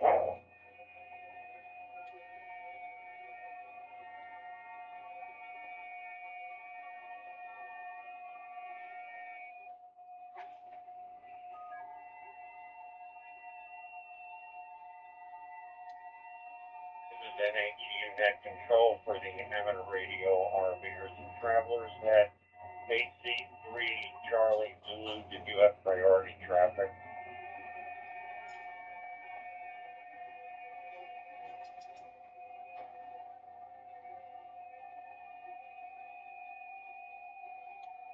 I was just, had to reset my system here. We have a net going on. I didn't hear anybody come through.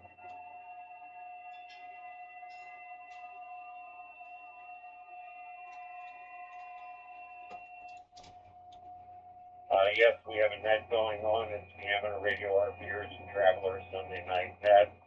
We meet here every Sunday evening. The topic this evening is share your hobbies that you have other than amateur radio. Would you like to participate or be listed as listening only?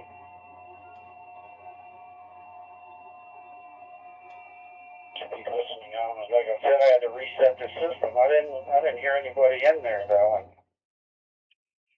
Anyway, continue on. I'll just listen. Thank you.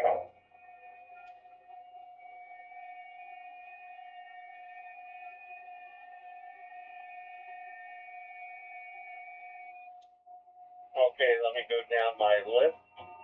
I have Kilowatt 6 Sierra Papa Alpha. I think that's what it was. So long ago.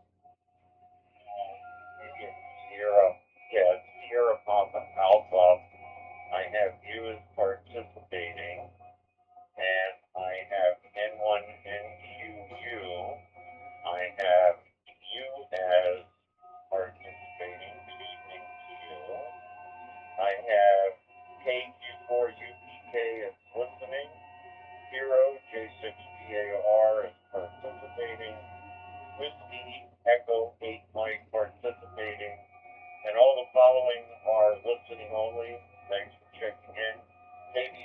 Tango Victor November, Tango November Victor, Victor Echo 4 Kilo Mike Fox, Kilowatt India 5, Yankee X-Ray, Golf Mike 0 RML, KJ5 GPF, K7 FAM, and AC3C2.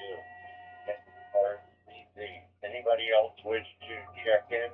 When checking in, please mention if you are participating in the conversation or listening only. This is NAGU standing by for your check-in. AC2CSI, checking in, but just listening. And I have a question. I can't seem to figure out what select or home I'm in. Can you please tell me?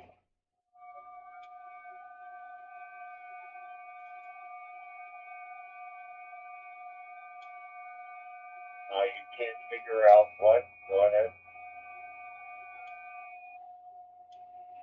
The room for which reflector I am in right now that I'm speaking to you in.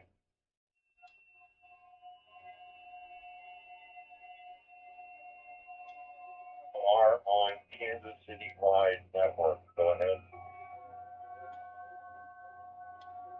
Oh, okay, no problem. Yeah, okay, I know. Channel. Okay. Thanks very much. I'll be listening. KC2CSI, standing by listening.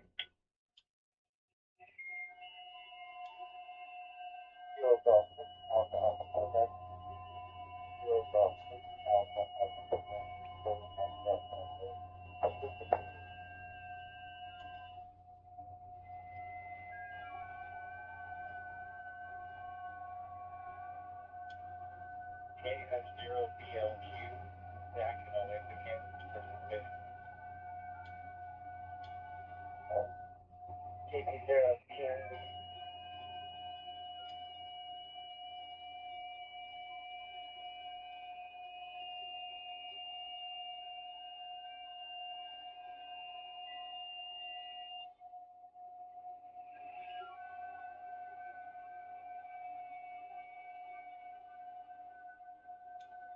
Okay, net control recognizes KP0 Tango November Victor and Kilowatt Fox 0 Victor Lima Quebec. I have you as participating.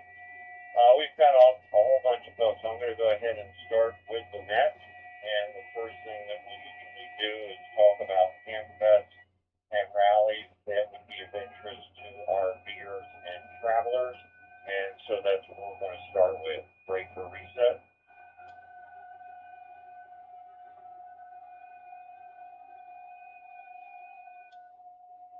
Well, this coming Friday and Saturday, the 16th and 17th of January, right here in Southwest Florida, in Fort Myers, is going to be the Fort Myers Ham Fest, as well as the Southeast Section ARRL Convention. Details of the Ham Fest can be found at fmarc.net. fmarc.net. That stands for Fort Myers Amateur Radio Club.net. We have the Orlando Hamcation coming up next month, February the 13th to the 15th, and the granddaddy of them all, the Dayton Convention, May the 15th to the 17th.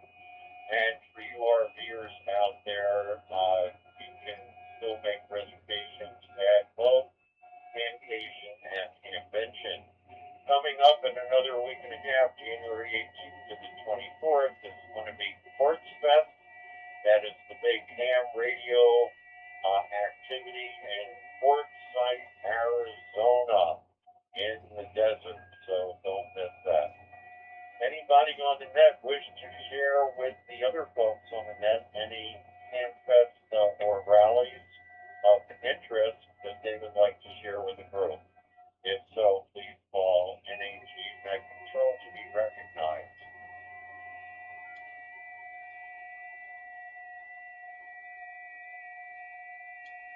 A6SPA.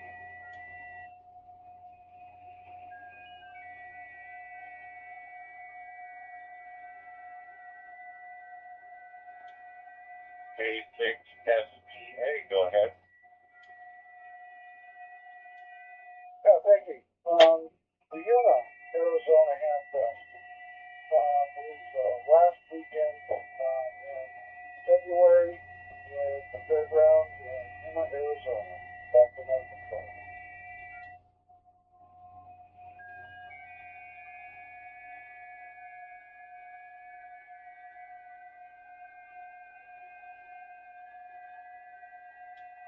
Okay, I knew there was one I forgot to mention. Thanks for throwing that in. Anybody else wish to talk about rallies or Hamfest of interest to Amateur Radio, RVers, and travelers? If so, please connect control to be recognized.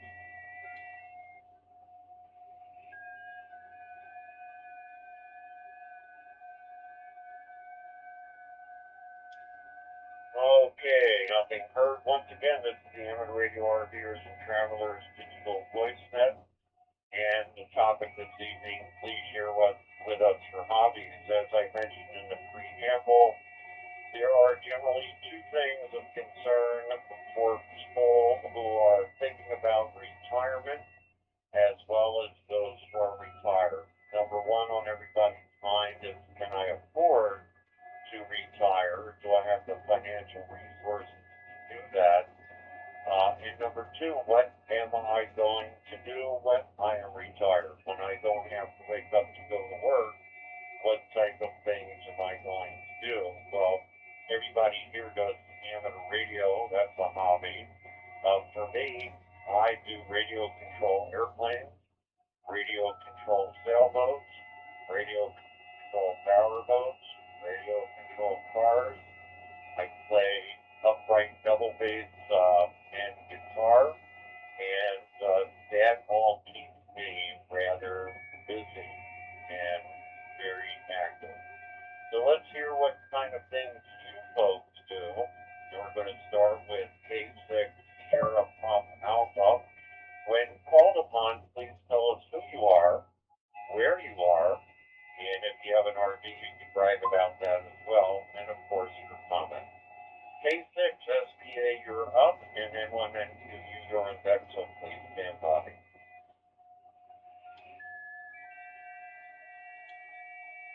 Oh, well, thank you. Yeah, this is K6SPAC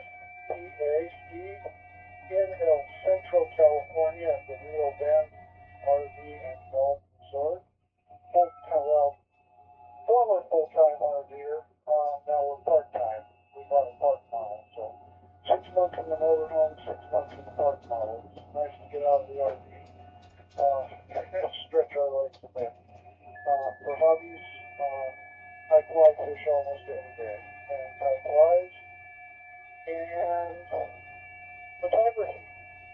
Between those three things, which includes ham radio, keeps me pretty busy. And then, of course, even though it's a park model in a resort, it also needs love and maintenance, just like the motorhome. So there's that. Anyway, that's what I do, and we have a 33-foot Southwind motorhome that we love dearly. And that's it. Back to net control.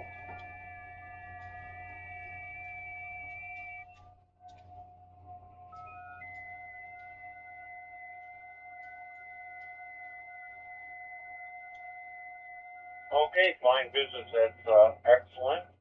And when you mentioned fly fishing, I forgot to mention that I also do fly fishing. But I'm jealous. I don't get to go every day fly fishing. I've been fly fishing for over 40 years. Being here in Southwest Florida, I do saltwater fly fishing about every other week for snook and redfish and whatever else would like to take on my hook. So tell me where it is that you get to go fly fishing every day of the week. Go ahead.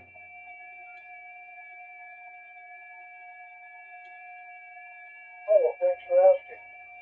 When we're in the motorhome, I run some trout ponds up near Mammoth Lake, California, in the Eastern Sierra. So I help people fish, and then I fish trout. Then when we're here in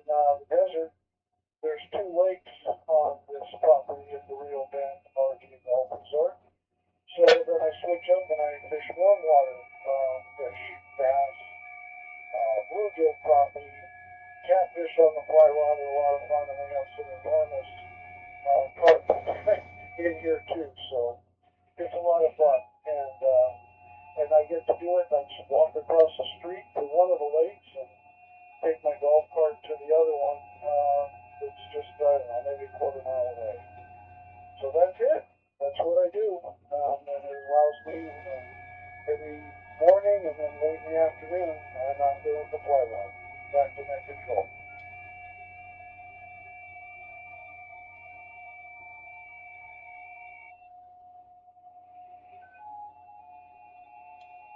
Okay, that sounds wonderful. Well, stick around towards the end of the net so you and I can chit-chat about our fly fishing experience.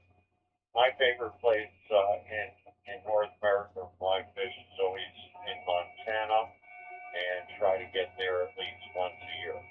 Okay, N1NQU, you're going to be next, and Hero JJ6, Victor Alpha Romeo, you're on deck, so please stand by.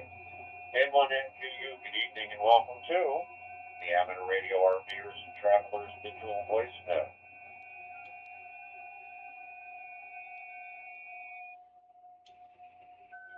Hey everybody, this is Larry at N1NQU. So as far as hobbies, I'm still in the working world, so I have to keep them kind of limited.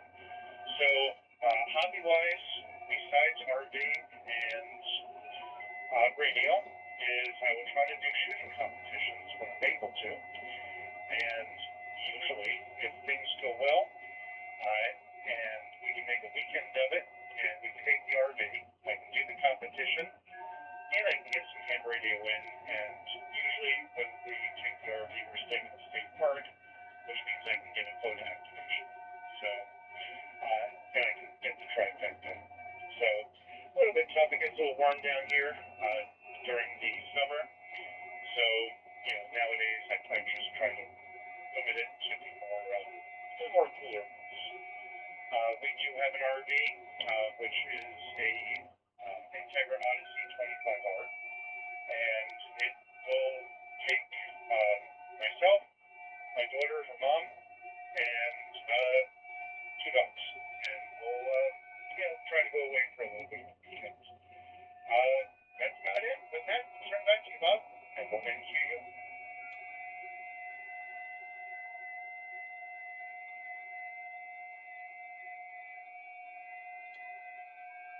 Okay, Larry, thank you very much. It sounds exciting. And, RVing is one of those big things that retirees like to do.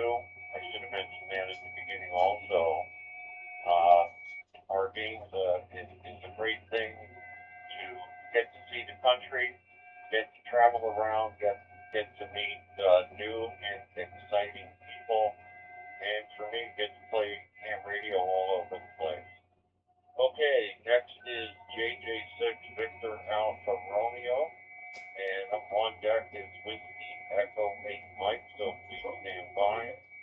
JJ6 and AR, good evening and welcome to the Amateur Radio RVers. Right now, that one, really, buddy. Coming in? Oh, yes, well, thank you very much for I'm feeling it. Oh, wait. Shoot, margarita. First of all, we are going to have the 6 areas convention in 2 months. Lady of some hotel for the convention. And then on this time of year, we can see showing blossom. If you have chance to come down to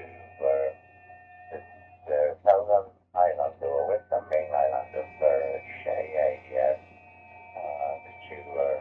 to March, to visit. And the hobby next to home radio, after home radio, is I think I'd say every year also the case. All right. Since I Back on the I come from home and enjoy home radio, that is comfortable. Of my thoughts that hobby Let's take out and the trash. check out their hobby. Freezing cold outside right now. Freezing cold. Oh man. No chat messages? She. We're back. Wait a step away. Wait. What the hell? Is it the sand? It's the sand.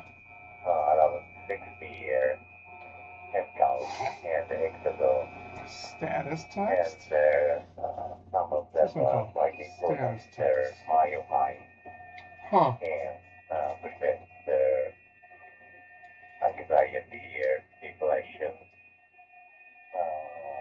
Diabetes, their mellitus, and their other diseases, their building up their muscle is very important. Okay. At least enough the couch potato or Break the link. to get to a mountain by here. My house, I enjoy here. Hiking, telling my backpack and enjoy your HF, but they're beautiful. Ooh. So, and they're recently a small console is called Exavo, and it is from the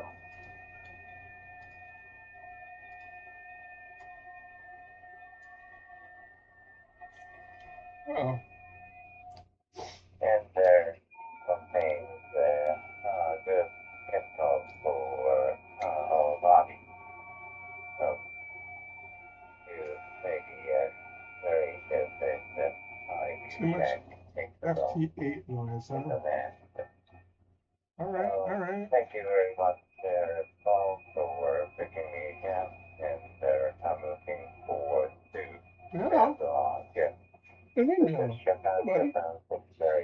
Are you opening that door, or is it getting open? Did I forget to open it? Did I leave it open? Oh yeah, I left it open, didn't I? Yeah, those are my pants, brother. You don't want to go in there, do you? Okay, heroes, sounds like you're a hiker. Sounds like a lot of fun. The next on my list is Whiskey Echo 8 Mike, and then KB0 Tango November Victor. You're all checked, so please stand by. I would not pull on these wires, otherwise You're all listening to the RPers and Travelers Digital Voice Net. The topic this evening is talk about their hobbies other than amateur radio. When I get to the bottom of the list, I'll open it up for additional check-ins. Or if you checked in saying listening only and you change your mind, well, enough have an opportunity FT8 tonight? to check in as well. So, Whiskey Echo 8 Mike, good evening, and welcome to the Amateur Radio RPers and Travelers Digital Voice Net. Try to get a couple more CQs. 40 meters. MAGU, this is WGA, Whiskey Echo 8 Mike. Thank you for letting me Showing my inputs. This is where I can hear I stuff. retired about a year ago. No Europe. And I wasted no time in buying a new property way out in the country, about 50 miles east of Cincinnati. I've been involved in amateur radio for about 40, Be nice. 45 years. You be nice. But even longer. You can both be in there, buddy. In amateur astronomy. The night sky is You can both be in there, little guy. All you gotta do is lay down next to him. There's plenty of room. He's soft and squishy just like you. You're both soft and squishy. You know what I'm saying? Sorry, talking to the cat. You guys want a cat cam? Cat cam. Hello, kitty. What's going on, buddy? I've noticed there's a lot of crossover. Kitty cat. Amateur radio No. astronomy. Kitty likes to watch TV, man, and I don't know if he recognizes his own image, but he is a very curious kitty, this one. Kitty, kitty, kitty. What do you say, buddy? Look at his paws. Look at the paws on this guy. Pink as the day is long. Pink paws, pink ears, pink nose, pink mouth. That's my situation out here. We don't want to see that though, because it's kind of, Turn it back to you. it's kind of fuzzy. Kitty can. Uh-oh, we're connecting. Let's go back to the radio. Uh-oh, I'm missing it because my radio is not doing it right. Okay, WEAM and HU on the Amateur. Hopefully we didn't Amateur miss it. RVers and Travelers Digital Voice Net. Come in here with another one. By the way, there is an was Amateur kinda nice. Radio astronomy digital See if we voice get in net there with the right that is on Wednesday evening call. at 9 p.m. Eastern Time. Minus Amateur 3. astronomy digital voice net. KK7. Where's It's on the KK7? Quadnet array as well as Let's see if we can find them. Michigan link system. For those of you on Facebook, Let's see. the Amateur Astronomy Digital Voice Net has its own Facebook page. And so just type in Amateur Astronomy Digital Voice Net and you can participate in the Facebook page and the net as well. And I am the co-moderator of that net. N8XC is the main moderator. That's Jason, and we have educational topics that we present and a whole bunch of different stuff. So, yes, astronomy is a great hobby, and I do that as well, but I don't do astrophotography. I just like looking up into the sky. KB0 Tango November Victor, you're next. And Kilowatt Foxtrot 0 Victor Lima Quebec, you are on deck, so please stand by. KB0 Tango November Victor, good evening and welcome to the Amateur Radio RVers and Travelers Net, right here on the Kansas Citywide Network. This is KB0 CMC. Yeah, I said I would be listening, but I wanted to provide my alternative hobby, which is Qigong and Tai Chi. What do you think of that? Regularly at my house. I don't know how to set this to show my connection. But all I can tell you is that it's not working. The connection is not flying. I'm escape. My business, both of those are very good for What's that, Brown? Both Brown kitty. mental health as well as physical health. KF0 Victor Lima Quebec, you are the last on my list before I open it back up. So, KF0 Victor Lima Quebec, welcome to the Amateur Radio RVers and Travelers. Huh.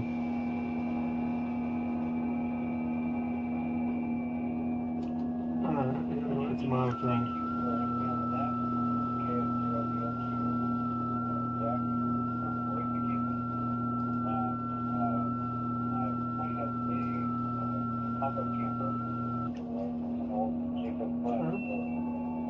We're here in South America, but we're not getting down there 40 meters.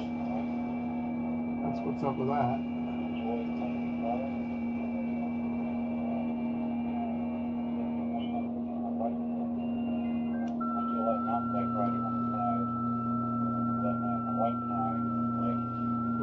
CQs.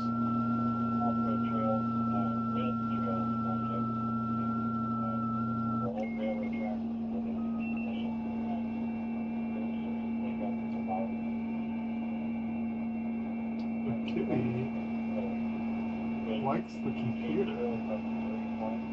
That's a kitty. Okay, let's pick another. Let's pick a hard freak.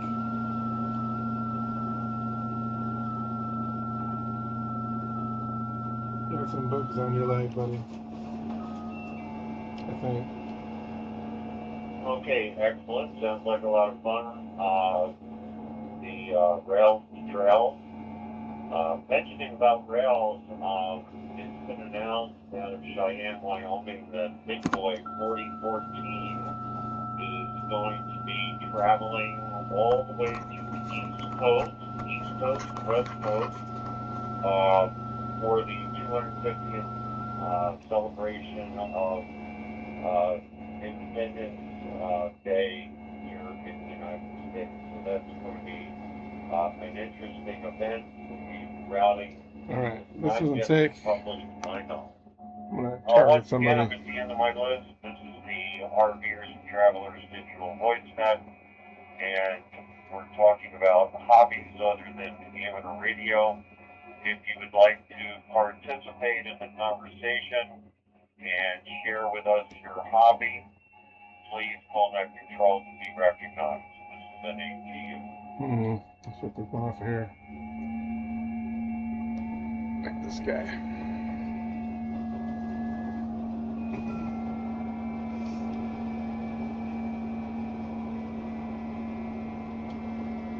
Okay, nothing is heard. Thank you all for checking into the RVers and Travelers Digital Voice Net. We look forward to you joining us for conversation once again next Sunday, beginning 9 p.m. Eastern, 8 p.m. Central, 0200 UTC. I have no idea what the topic's going to be, but we'll come up with something. We thank the admins of the Kansas City-wide network for allowing us to use their system for this net. The net conversations are now closed, and the system is returned to its normal use. 73 and safe travels. This has been your moderator, NAGU, signing off. Nagu. NAGU, this is WBA again. Still there, Robert? Of course he is.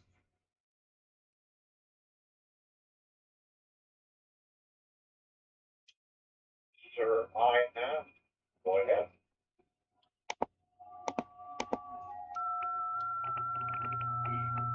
Yeah, thank you about sharing about the amateur astronomy digital voice net on Wednesday night. The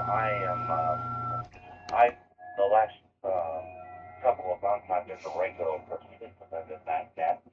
Are you aware there is also another astronomy net on Tuesday nights at 9 p.m. Eastern on Skype? It's the Colorado Astronomy Net.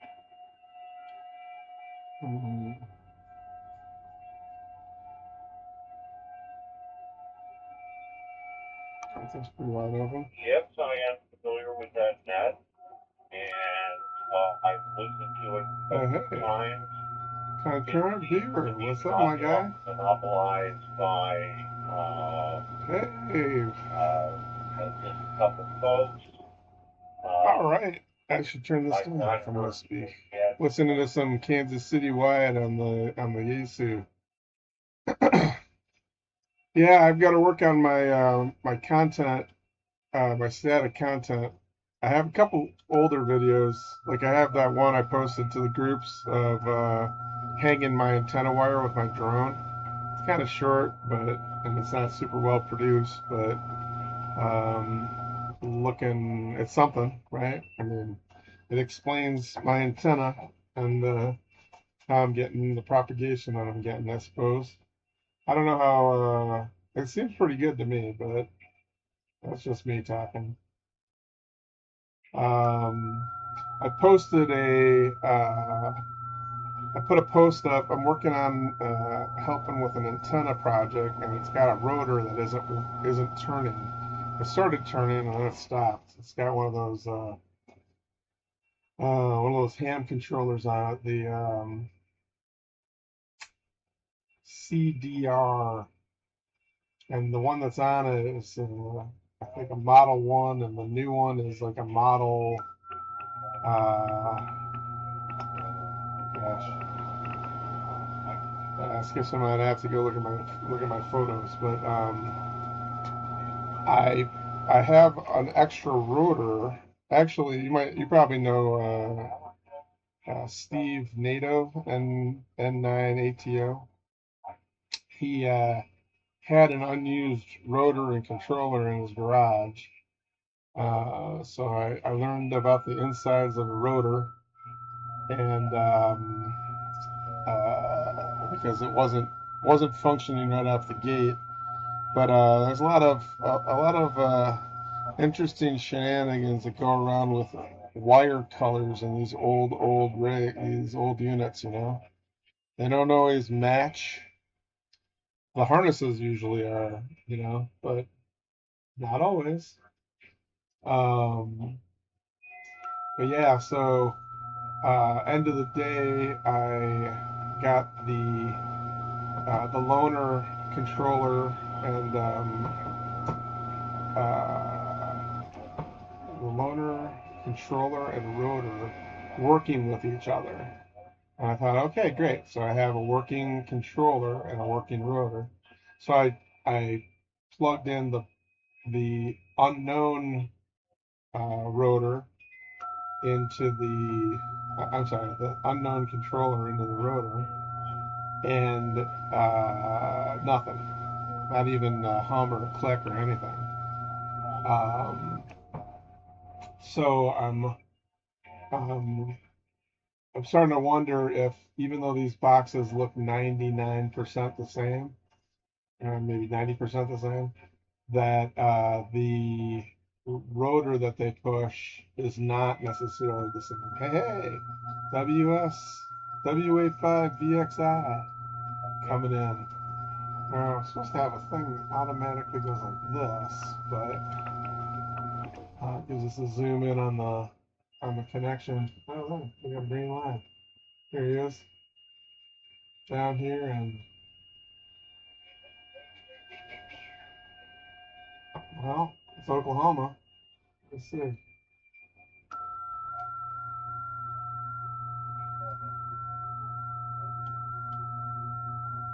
Military base? What is that? Hard to see with the yellow border up on that. Anyhow, yeah, you're gonna get a new grid square of 40 meters, I think. I hope. Oh no. I'm using this fancy, well, not fancy, non-fancy,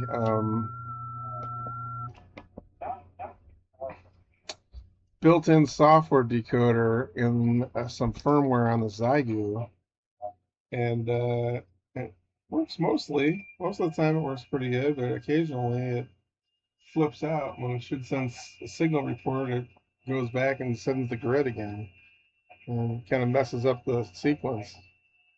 Anywho, sometimes it recovers. Maybe this one's gonna recover, I hope. Let's see, a little better. Yeah, so I went over to the tower because the other rotor is about 30 feet up, 40 feet up right now, and not easy to reach. So I plugged in the loaner rotor. Yay! 73s, baby. Plugged in the loaner rotor, and nothing. The controller hummed a little bit, but the rotor up top didn't even click. The one that we took out of service, the one that's questionable, that controller, it will hum, and also we can hear the motor straining up on the antenna. So it's I'm uncertain as to why one controller gets nothing but works on a rotor on the ground, and the other one doesn't work on the one on the ground, but it gets clicks. It makes me feel like they changed the wire usage pattern. There's just like 8 wires, but either that or between the models of the controllers, the what do you call it, are not pushing the same voltage specs and what have you. It's hard to tell what's up in the sky, right? Um, the it looks similar to the one that's in hand, but 40 feet is a long stretch as far as which. Let me turn this turn that on. It's hard to tell which rotor is the right one, or if it's the same or not. The wire colors are not the same, but it's easy enough to use whatever wire you have on hand. Anywho, so that's one of my homework things that I have on my plate is to research the pinouts, and make sure that they do the same things. And I found a nice troubleshooting guide that has some of that stuff. Let's see if I can pull it up just for gigs. I don't have it on my phone. I gotta find it.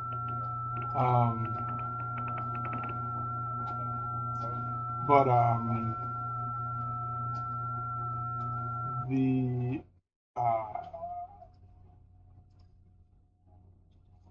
the rotor.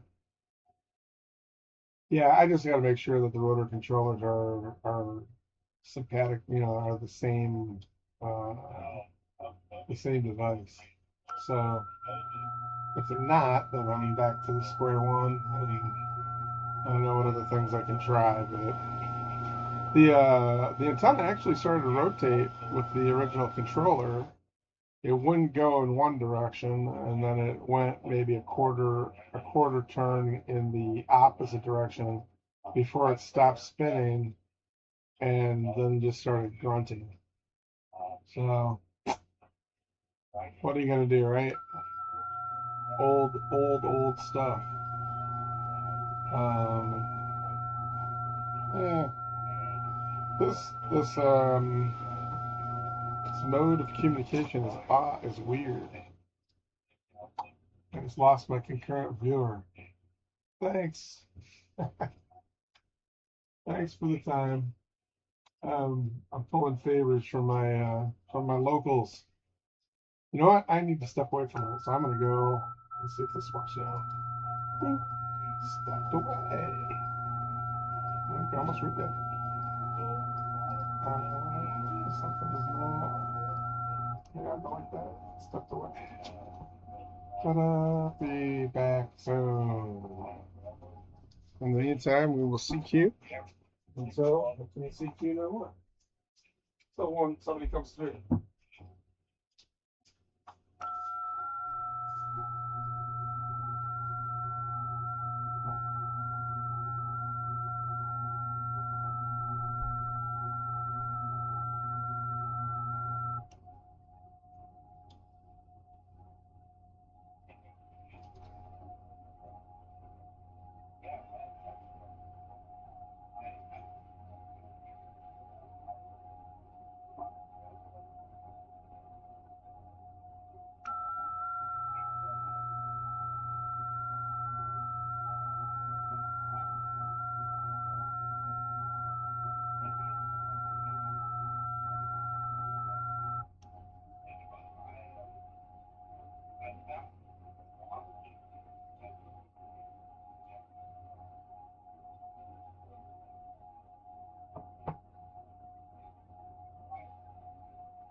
Margaret, where'd you go?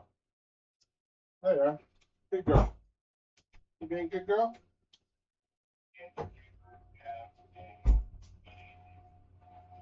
Yeah, I got a contact. Woohoo! Who was that? KC9 crack. Cracks. Why is it restarted? No, don't restart. Give him a signal report. You know what I mean? This app is funny. Any viewers? No viewers. Boo.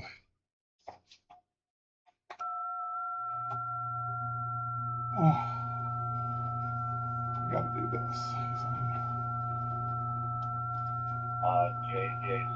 JJ6EAR. Yep, I'm still here, but getting ready to shut down to go to bed. Go ahead.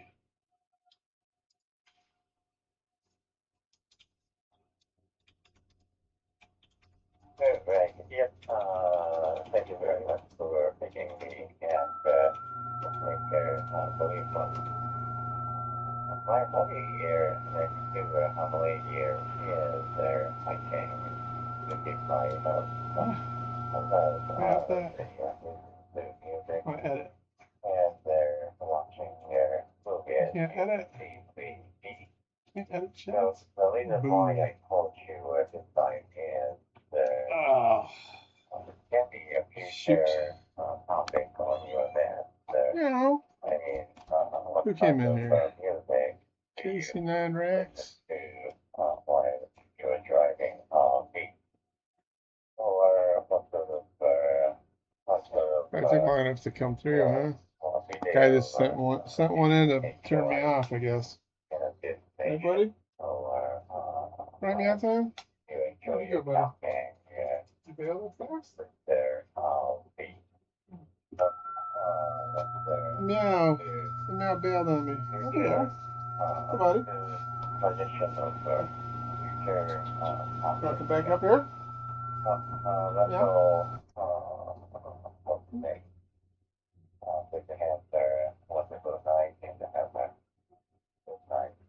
You okay? Alright, gotta say I'm back, right? I guess it already goes to the monitor.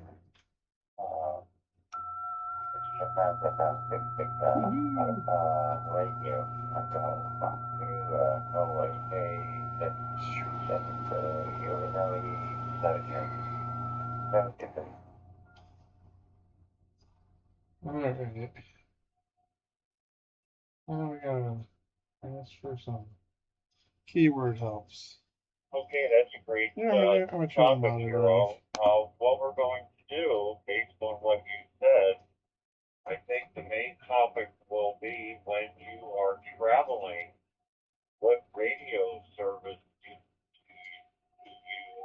subscribe to, such as use Apple Radio, what else is out there other than Apple Monitor Radio? level. Let's make that friggin' one. I can't remember now. I'm tired, but what music service do you use, what radio service do you use, and what do y'all listen to when you're traveling? For me, it'd be easy. I think it'd be zero. We trust it, right? I'm listening for all the alarms in the RV We'll make it one. and paying attention to that. So I don't do distracted driving at all. But great topic. Thank you very much. And HGU.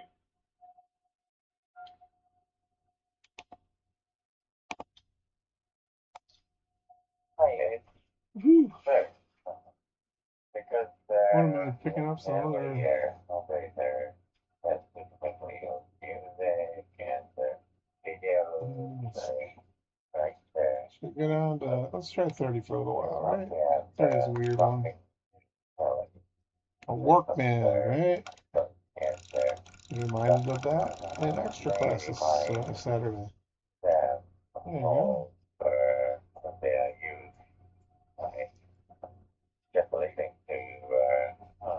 See if anything decodes first.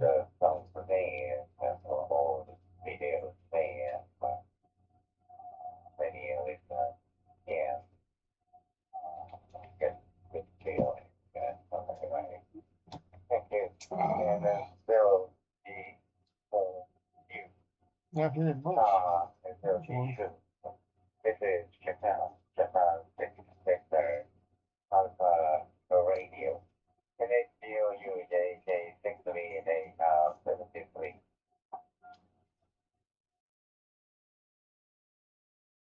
N8W, huh? Okay, there's two guys. 8-year-old See everything. Joel Arigato and Sayonara. Yeah, a lot of times when I'm traveling, I'm decoding Morse code in my brain and keeps my brain waves going. And so I'll just listen to random Morse code that I hear on the band and decode it. Anyway, catch you later. N-A-G-U. We're gonna flux. Man, Mike.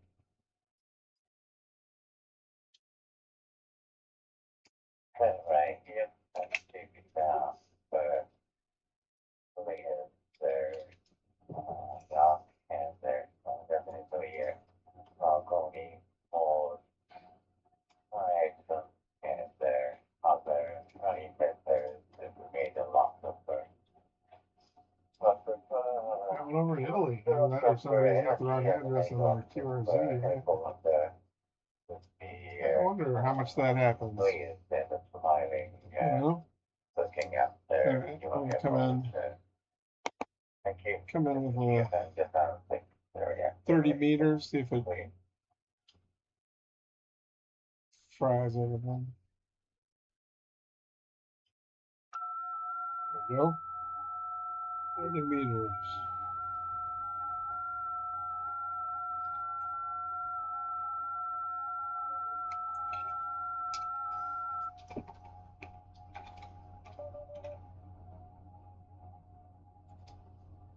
Okay. We need to know the difference between these antenna controllers.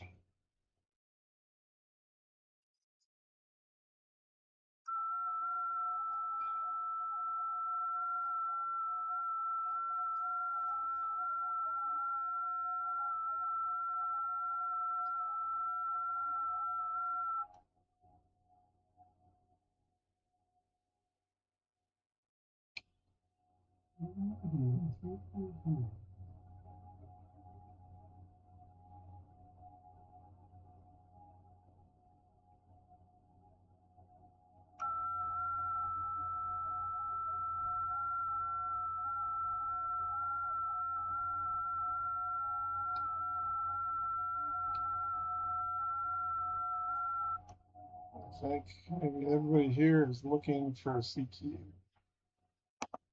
Let's give them one. Let's try this guy. See if it connects. N8W. That's my guy. There we go. Let me find that. There we go. Radiomanual.info. All right. That's helpful.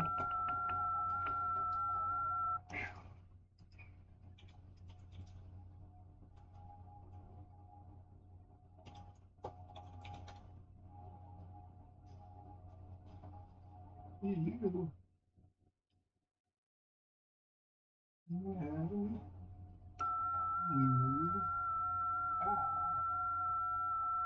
And you. Huh.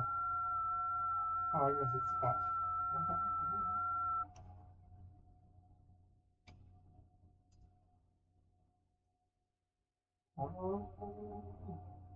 Accessories.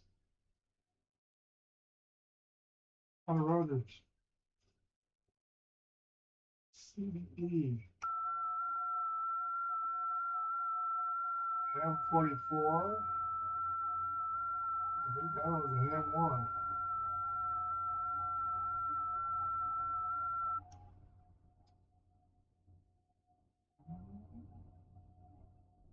Particular one. What? CDETR44 service.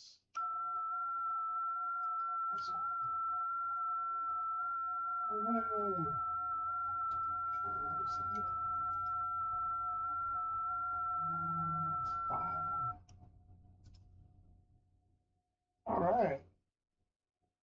N8W coming through. Nice. My guy. Thank you for the contacts. Let's try this guy. MFD. KB2 MFD.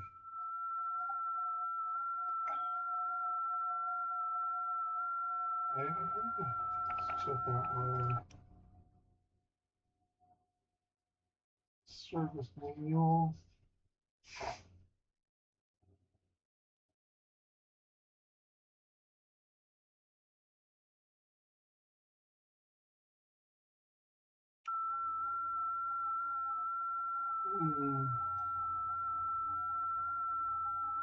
It's a big one. It's a big one. Oh, I lost my American KCY. I'm gonna zap it back in here real quick. Try to do at least. There it goes.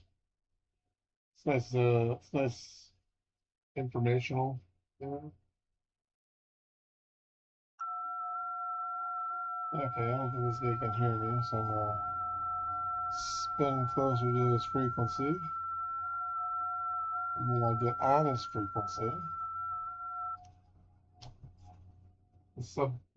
Like each one of these FT8 bands takes a little tiny portion of the whole basically three kilohertz in the USB. It's an interesting thing to know is the USB upper sideband is always used for FT8 regardless of what band it's in. Usually, this is an interesting story that the band, whether it used upper sideband or lower sideband, originated in the fact that initially the radio hardware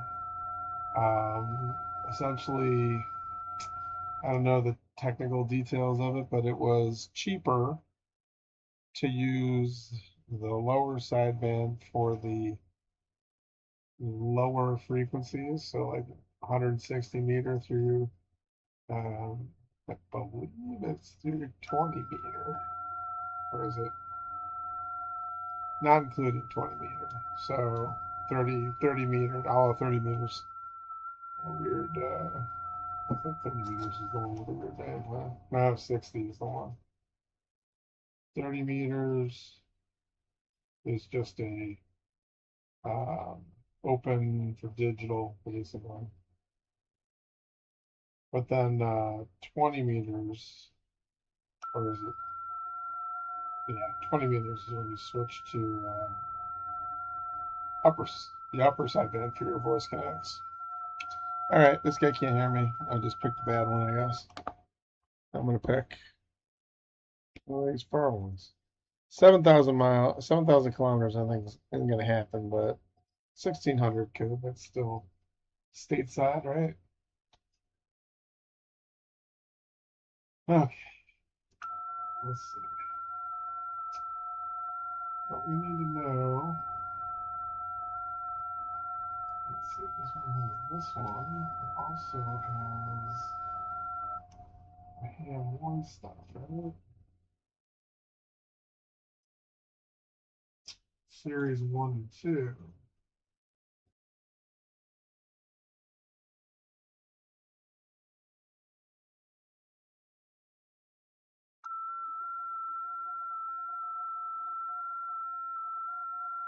Ooh, A4.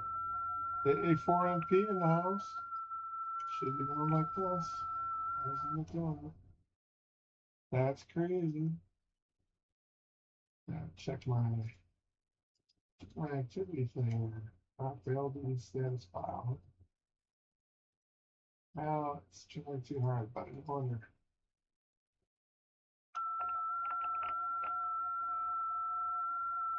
Ooh, something through, baby. Connection completed. I should. That That'd be a thing to do. Automatically record when a contact occurs. And then wait a while. All right, let's pick somebody else. This K9OM. K9OM.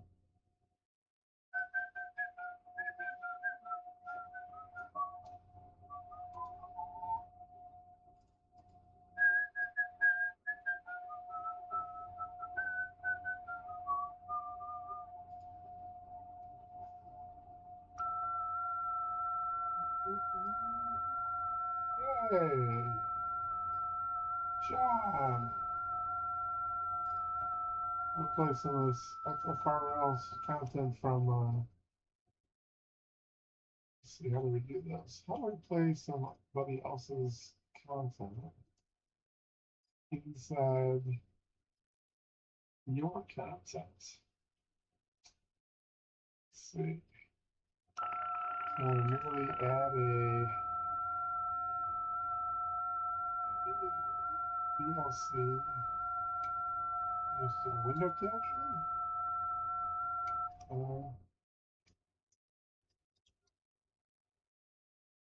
Add a YouTube viewer. We'll take this one. There we go. Happy 100th anniversary. The Fox River Radio League, a happy 100th anniversary. And congratulations to the club for the 100 years and many more to come. Happy anniversary, FRRL. If you're interested in ham radio, this is the place to be. Congratulations on 100 years, Fox River Radio League. Happy 100th anniversary. A happy 100th anniversary. And I want to say happy 100th to the FRRL. Oh, wishing Fox River Radio League a happy 100th anniversary. Yeah, that. Happy birthday, 100th anniversary to the FRRL. Happy anniversary, FRRL. Happy 100th anniversary. I am Roger Barrett.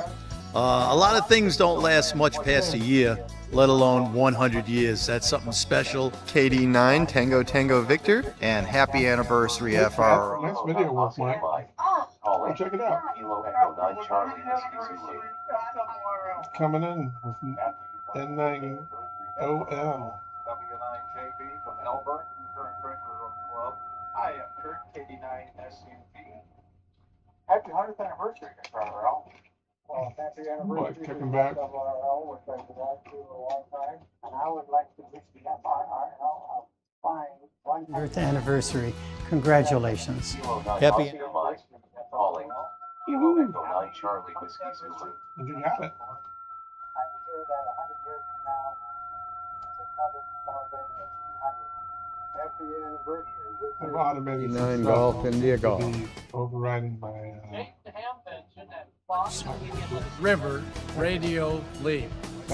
Welcome, 100 years. Wow, that's terrific. It takes a lot of club members to make a club go for that long, and you're making it happen. And we all wish that you have a great 100th birthday. Hello, Fox River Radio League. Congratulations on 100 years anniversary. Great job and keep it going. Let's see. 1,400. Think we can do 1,400 kilometers? Possible.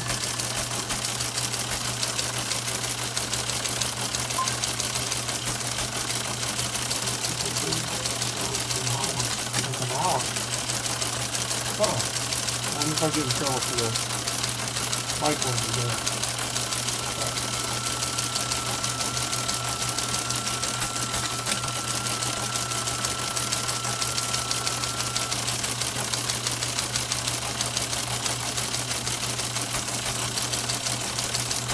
I'd be remiss. I'm going to record this.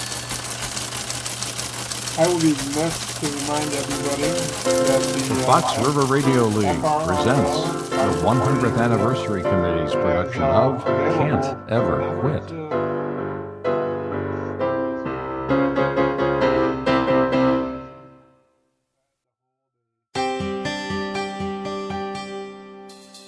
This is Blackhawk Park, the site of Aurora's West High School, and the place where we celebrate the origins of the club.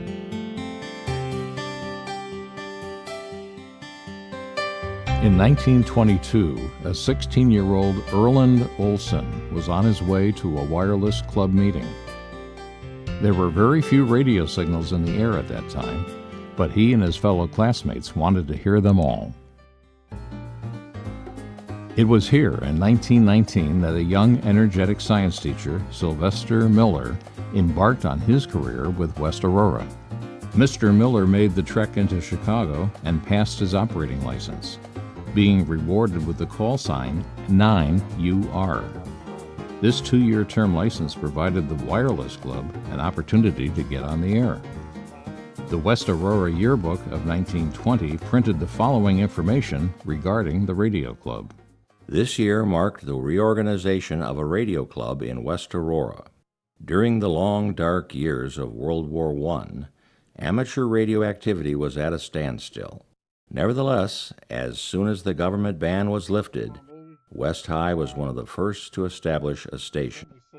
Under the leadership of Mr. Miller, we organized, formulated a constitution, and elected officers.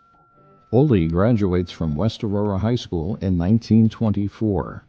He had served as vice president of the Wireless Club that year. Not long after graduation, he rode the train into Chicago to take his license exam. Imagine his excitement when he was granted 9NE for his efforts.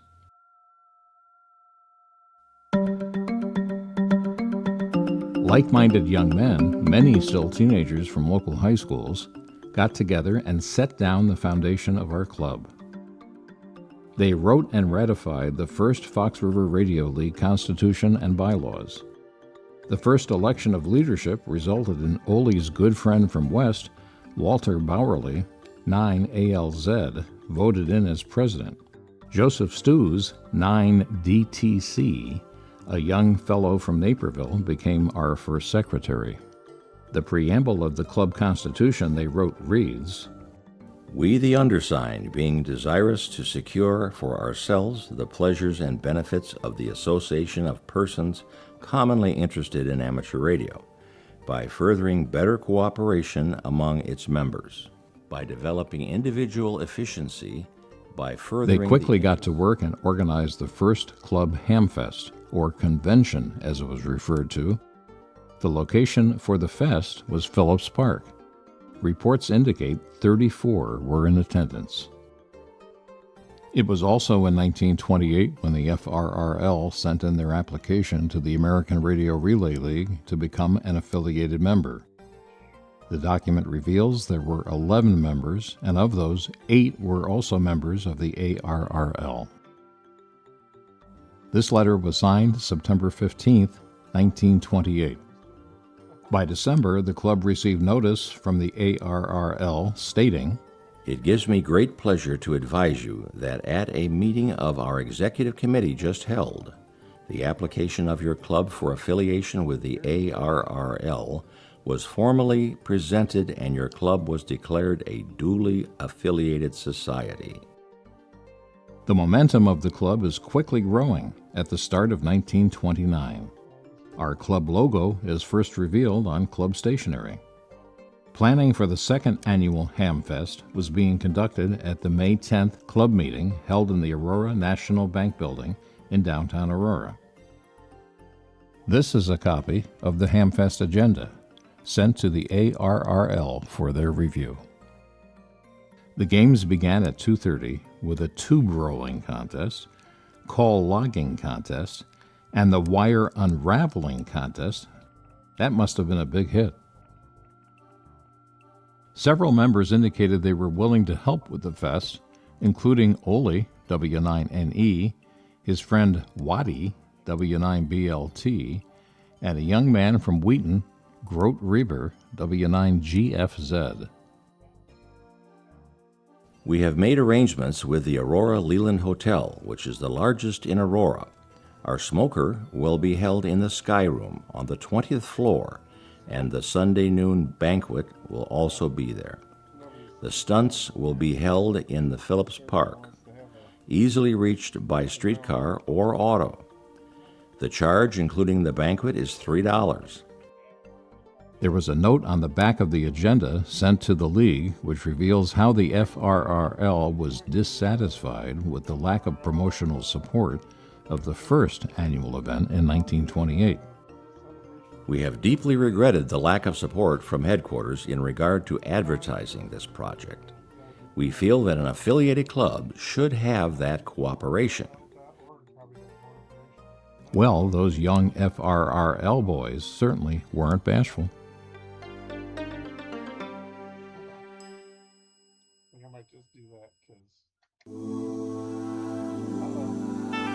In late October of 1929, the stock market crashed. The banks were being overrun by depositors wanting to withdraw their money. The Great Depression saw nearly 25% of the workforce, some 12.8 million Americans, unemployed. However, licensed radio operators, those who studied electronics and engineering, were somewhat isolated because technical industries continued to demand their unique skills. The earliest known photo of the club was taken on June 13, 1930.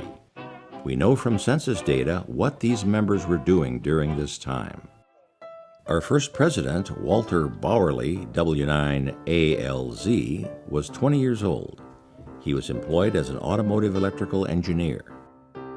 Joseph Stews, W9DTC, our first secretary, was one of the older guys in the group at age 29. He was employed at a local electrical shop in Naperville, working his way through college as an engineering student at Illinois Institute of Technology. Lauren Bristol, W9EHF, was 22 years old. In 1930, he was a radio operator at the local Mooseheart radio station, WJJD. This is Thomas Merritt, W9GEH, a 16-year-old Aurora East High School student. A recent grad from Wheaton High School is Grote Reber, W9GFZ, age 18. He enrolls at the Illinois Institute of Technology for the fall term. Another 16-year-old East High School lad is Dallas Wolf, W9FID. Harold Hankins, W9EBA, is 19. He's employed at the American Well Works as a mechanical engineer. Here is Stephen Bushman, W9CFQ. At age 17, he is a student at Marmion Academy. At age 25, Clarence Philobaum, W9AKF, works at a local radio sales and repair shop.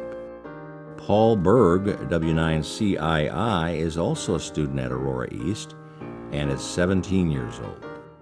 Another member of the FRRL at this time, Clayton Geiger, W9JKM. He's a 27-year-old engineer with Western United Gas and Electric. This is another lifelong member of the FRRL, Waddy Gibbs, W9BLT. Here, he's 20 years old and is working as a draftsman at Richards Wilcox Manufacturing Company. That brings us to our 23-year-old telephone company engineer, Ole Olson, W9NE.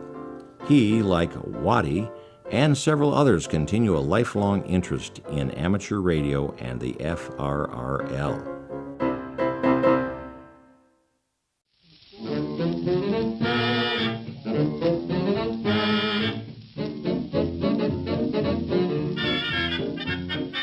The young men of the Fox River Radio League, with their enthusiasm and can't-ever-quit attitude, continued to plan their third annual Hamfest.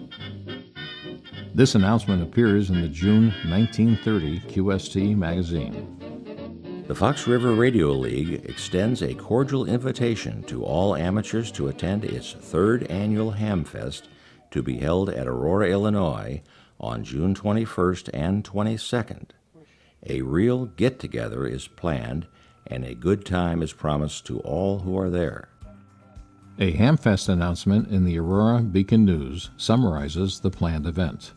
It is to be a convention of amateur and non-commercial radio operators who gather from all parts of Illinois and adjacent states.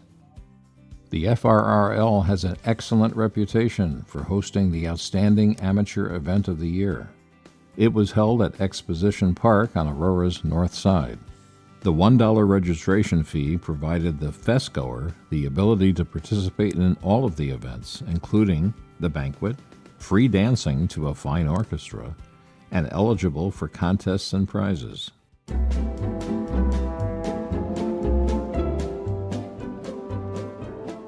The Hamfest has moved around the Fox Valley. Several events were held in Phillips Park, a favorite spot.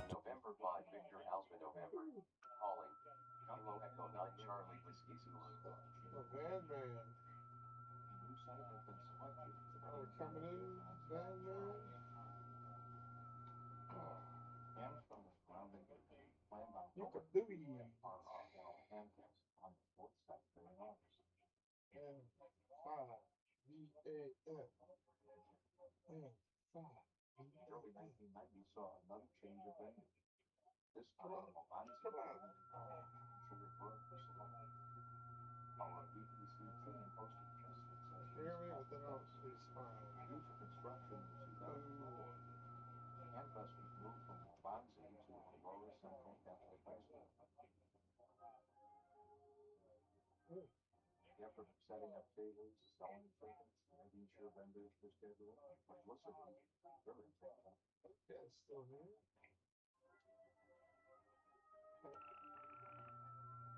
Where was this? 85. The flea market brought in the masses. CDQ, that's coordination of stations. Several different club members taking up the challenge of the event. All right, I don't think this guy's coming in. Aurora Catholic remained the home of FRRL Hamfest until 2017, which marked November by Victor Alpha November again calling Kilo Echo 9 Charlie Whiskey Zulu. Changed my mind, he came back. Let's see if we can close it out. Sunny skies and mild temperatures greeted amateurs this year at the Fox River Radio League's 2006 Hamfest. Sunday, July 9th turned out to be a better-than-expected day at the Aurora Central Catholic High School, the location for this year's fest. Gate sales were brisk again.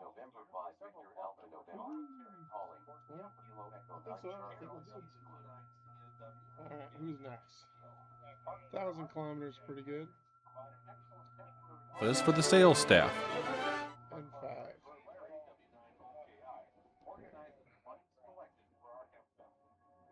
There is a lot of work that goes into running an event like this.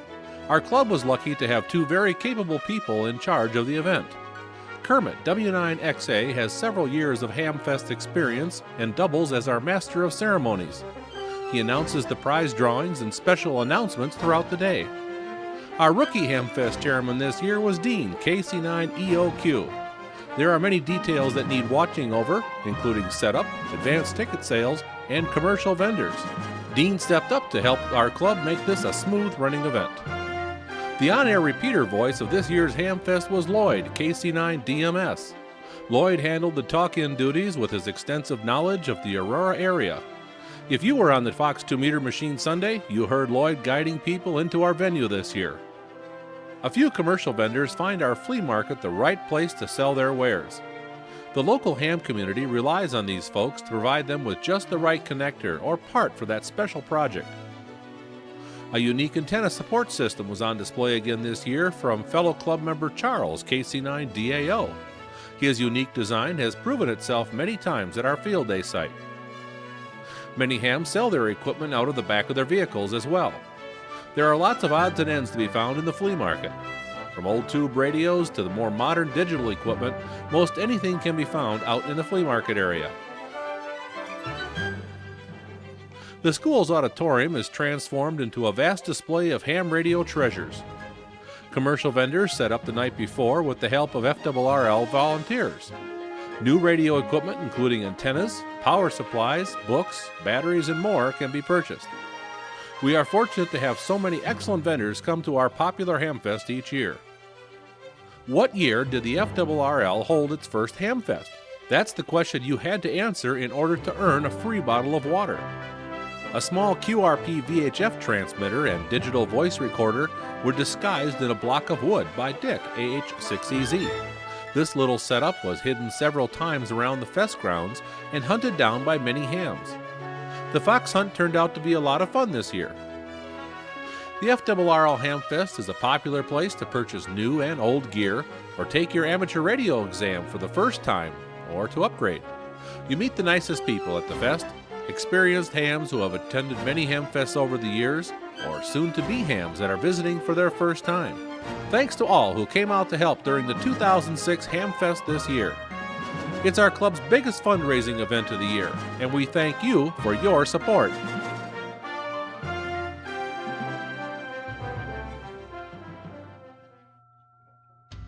How did we get our Can't Ever Quit W9CEQ call? It's a very interesting story. During the Depression years, our club continued to hold regular meetings. In the mid-1930s, the meetings were held twice a month at the Knights of Columbus Hall. However, there is about to be a new club in town.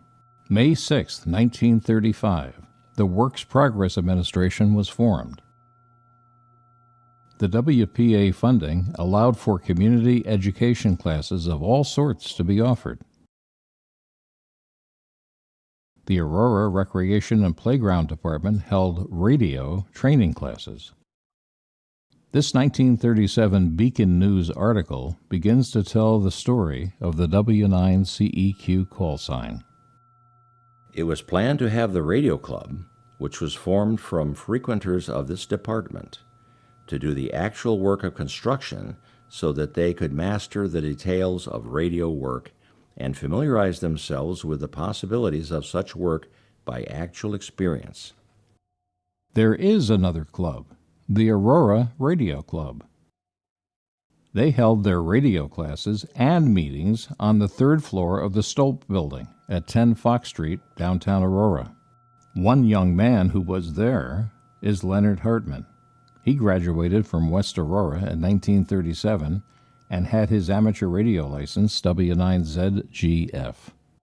The WPA radio class wanted to use their club-built apparatus. So being licensed, Leonard applies for the club call. He receives the now famous W9CEQ. High above street level, the young men of the Aurora Radio Club stretch a wire from the 10 Fox rooftop to the back of the stage loft of the Paramount Theater. Their equipment is now on the air. In the fall of 1938, Hartman is off to the University of Illinois. The WPA radio instructor during this time is John McFarland, W9MIX. After Hartman leaves for college, McFarland takes over the trustee duties of the W9CEQ Club Call. War in Europe is heating up. Americans learn they will most likely be asked to get involved. The WPA-funded radio classes will come to an end in 1940. McFarland, as a member of the FRRL, changes the club name from the Aurora Radio Club to the Fox River Radio League.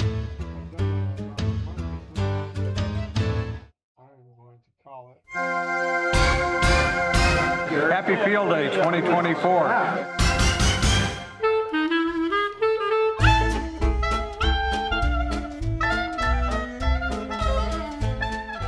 Welcome to Field Day 2024. The Fox River Radio League is celebrating its centennial year. We're here in St. Charles at Leroy Oaks Forest Preserve. I'm Sori Zielinski, KD9WUX. Everyone is setting up their stations and getting ready for Field Day. Let's see what they're doing.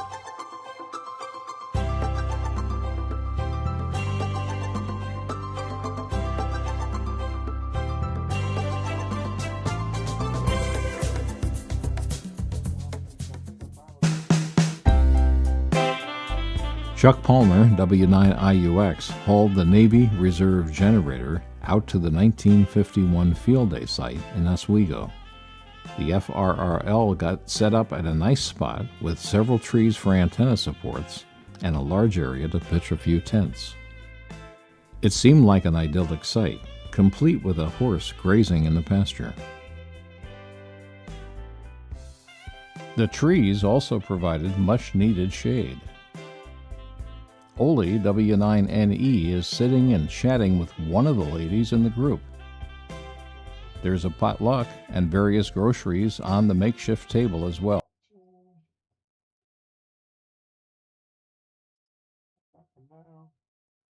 And to that, I say au revoir.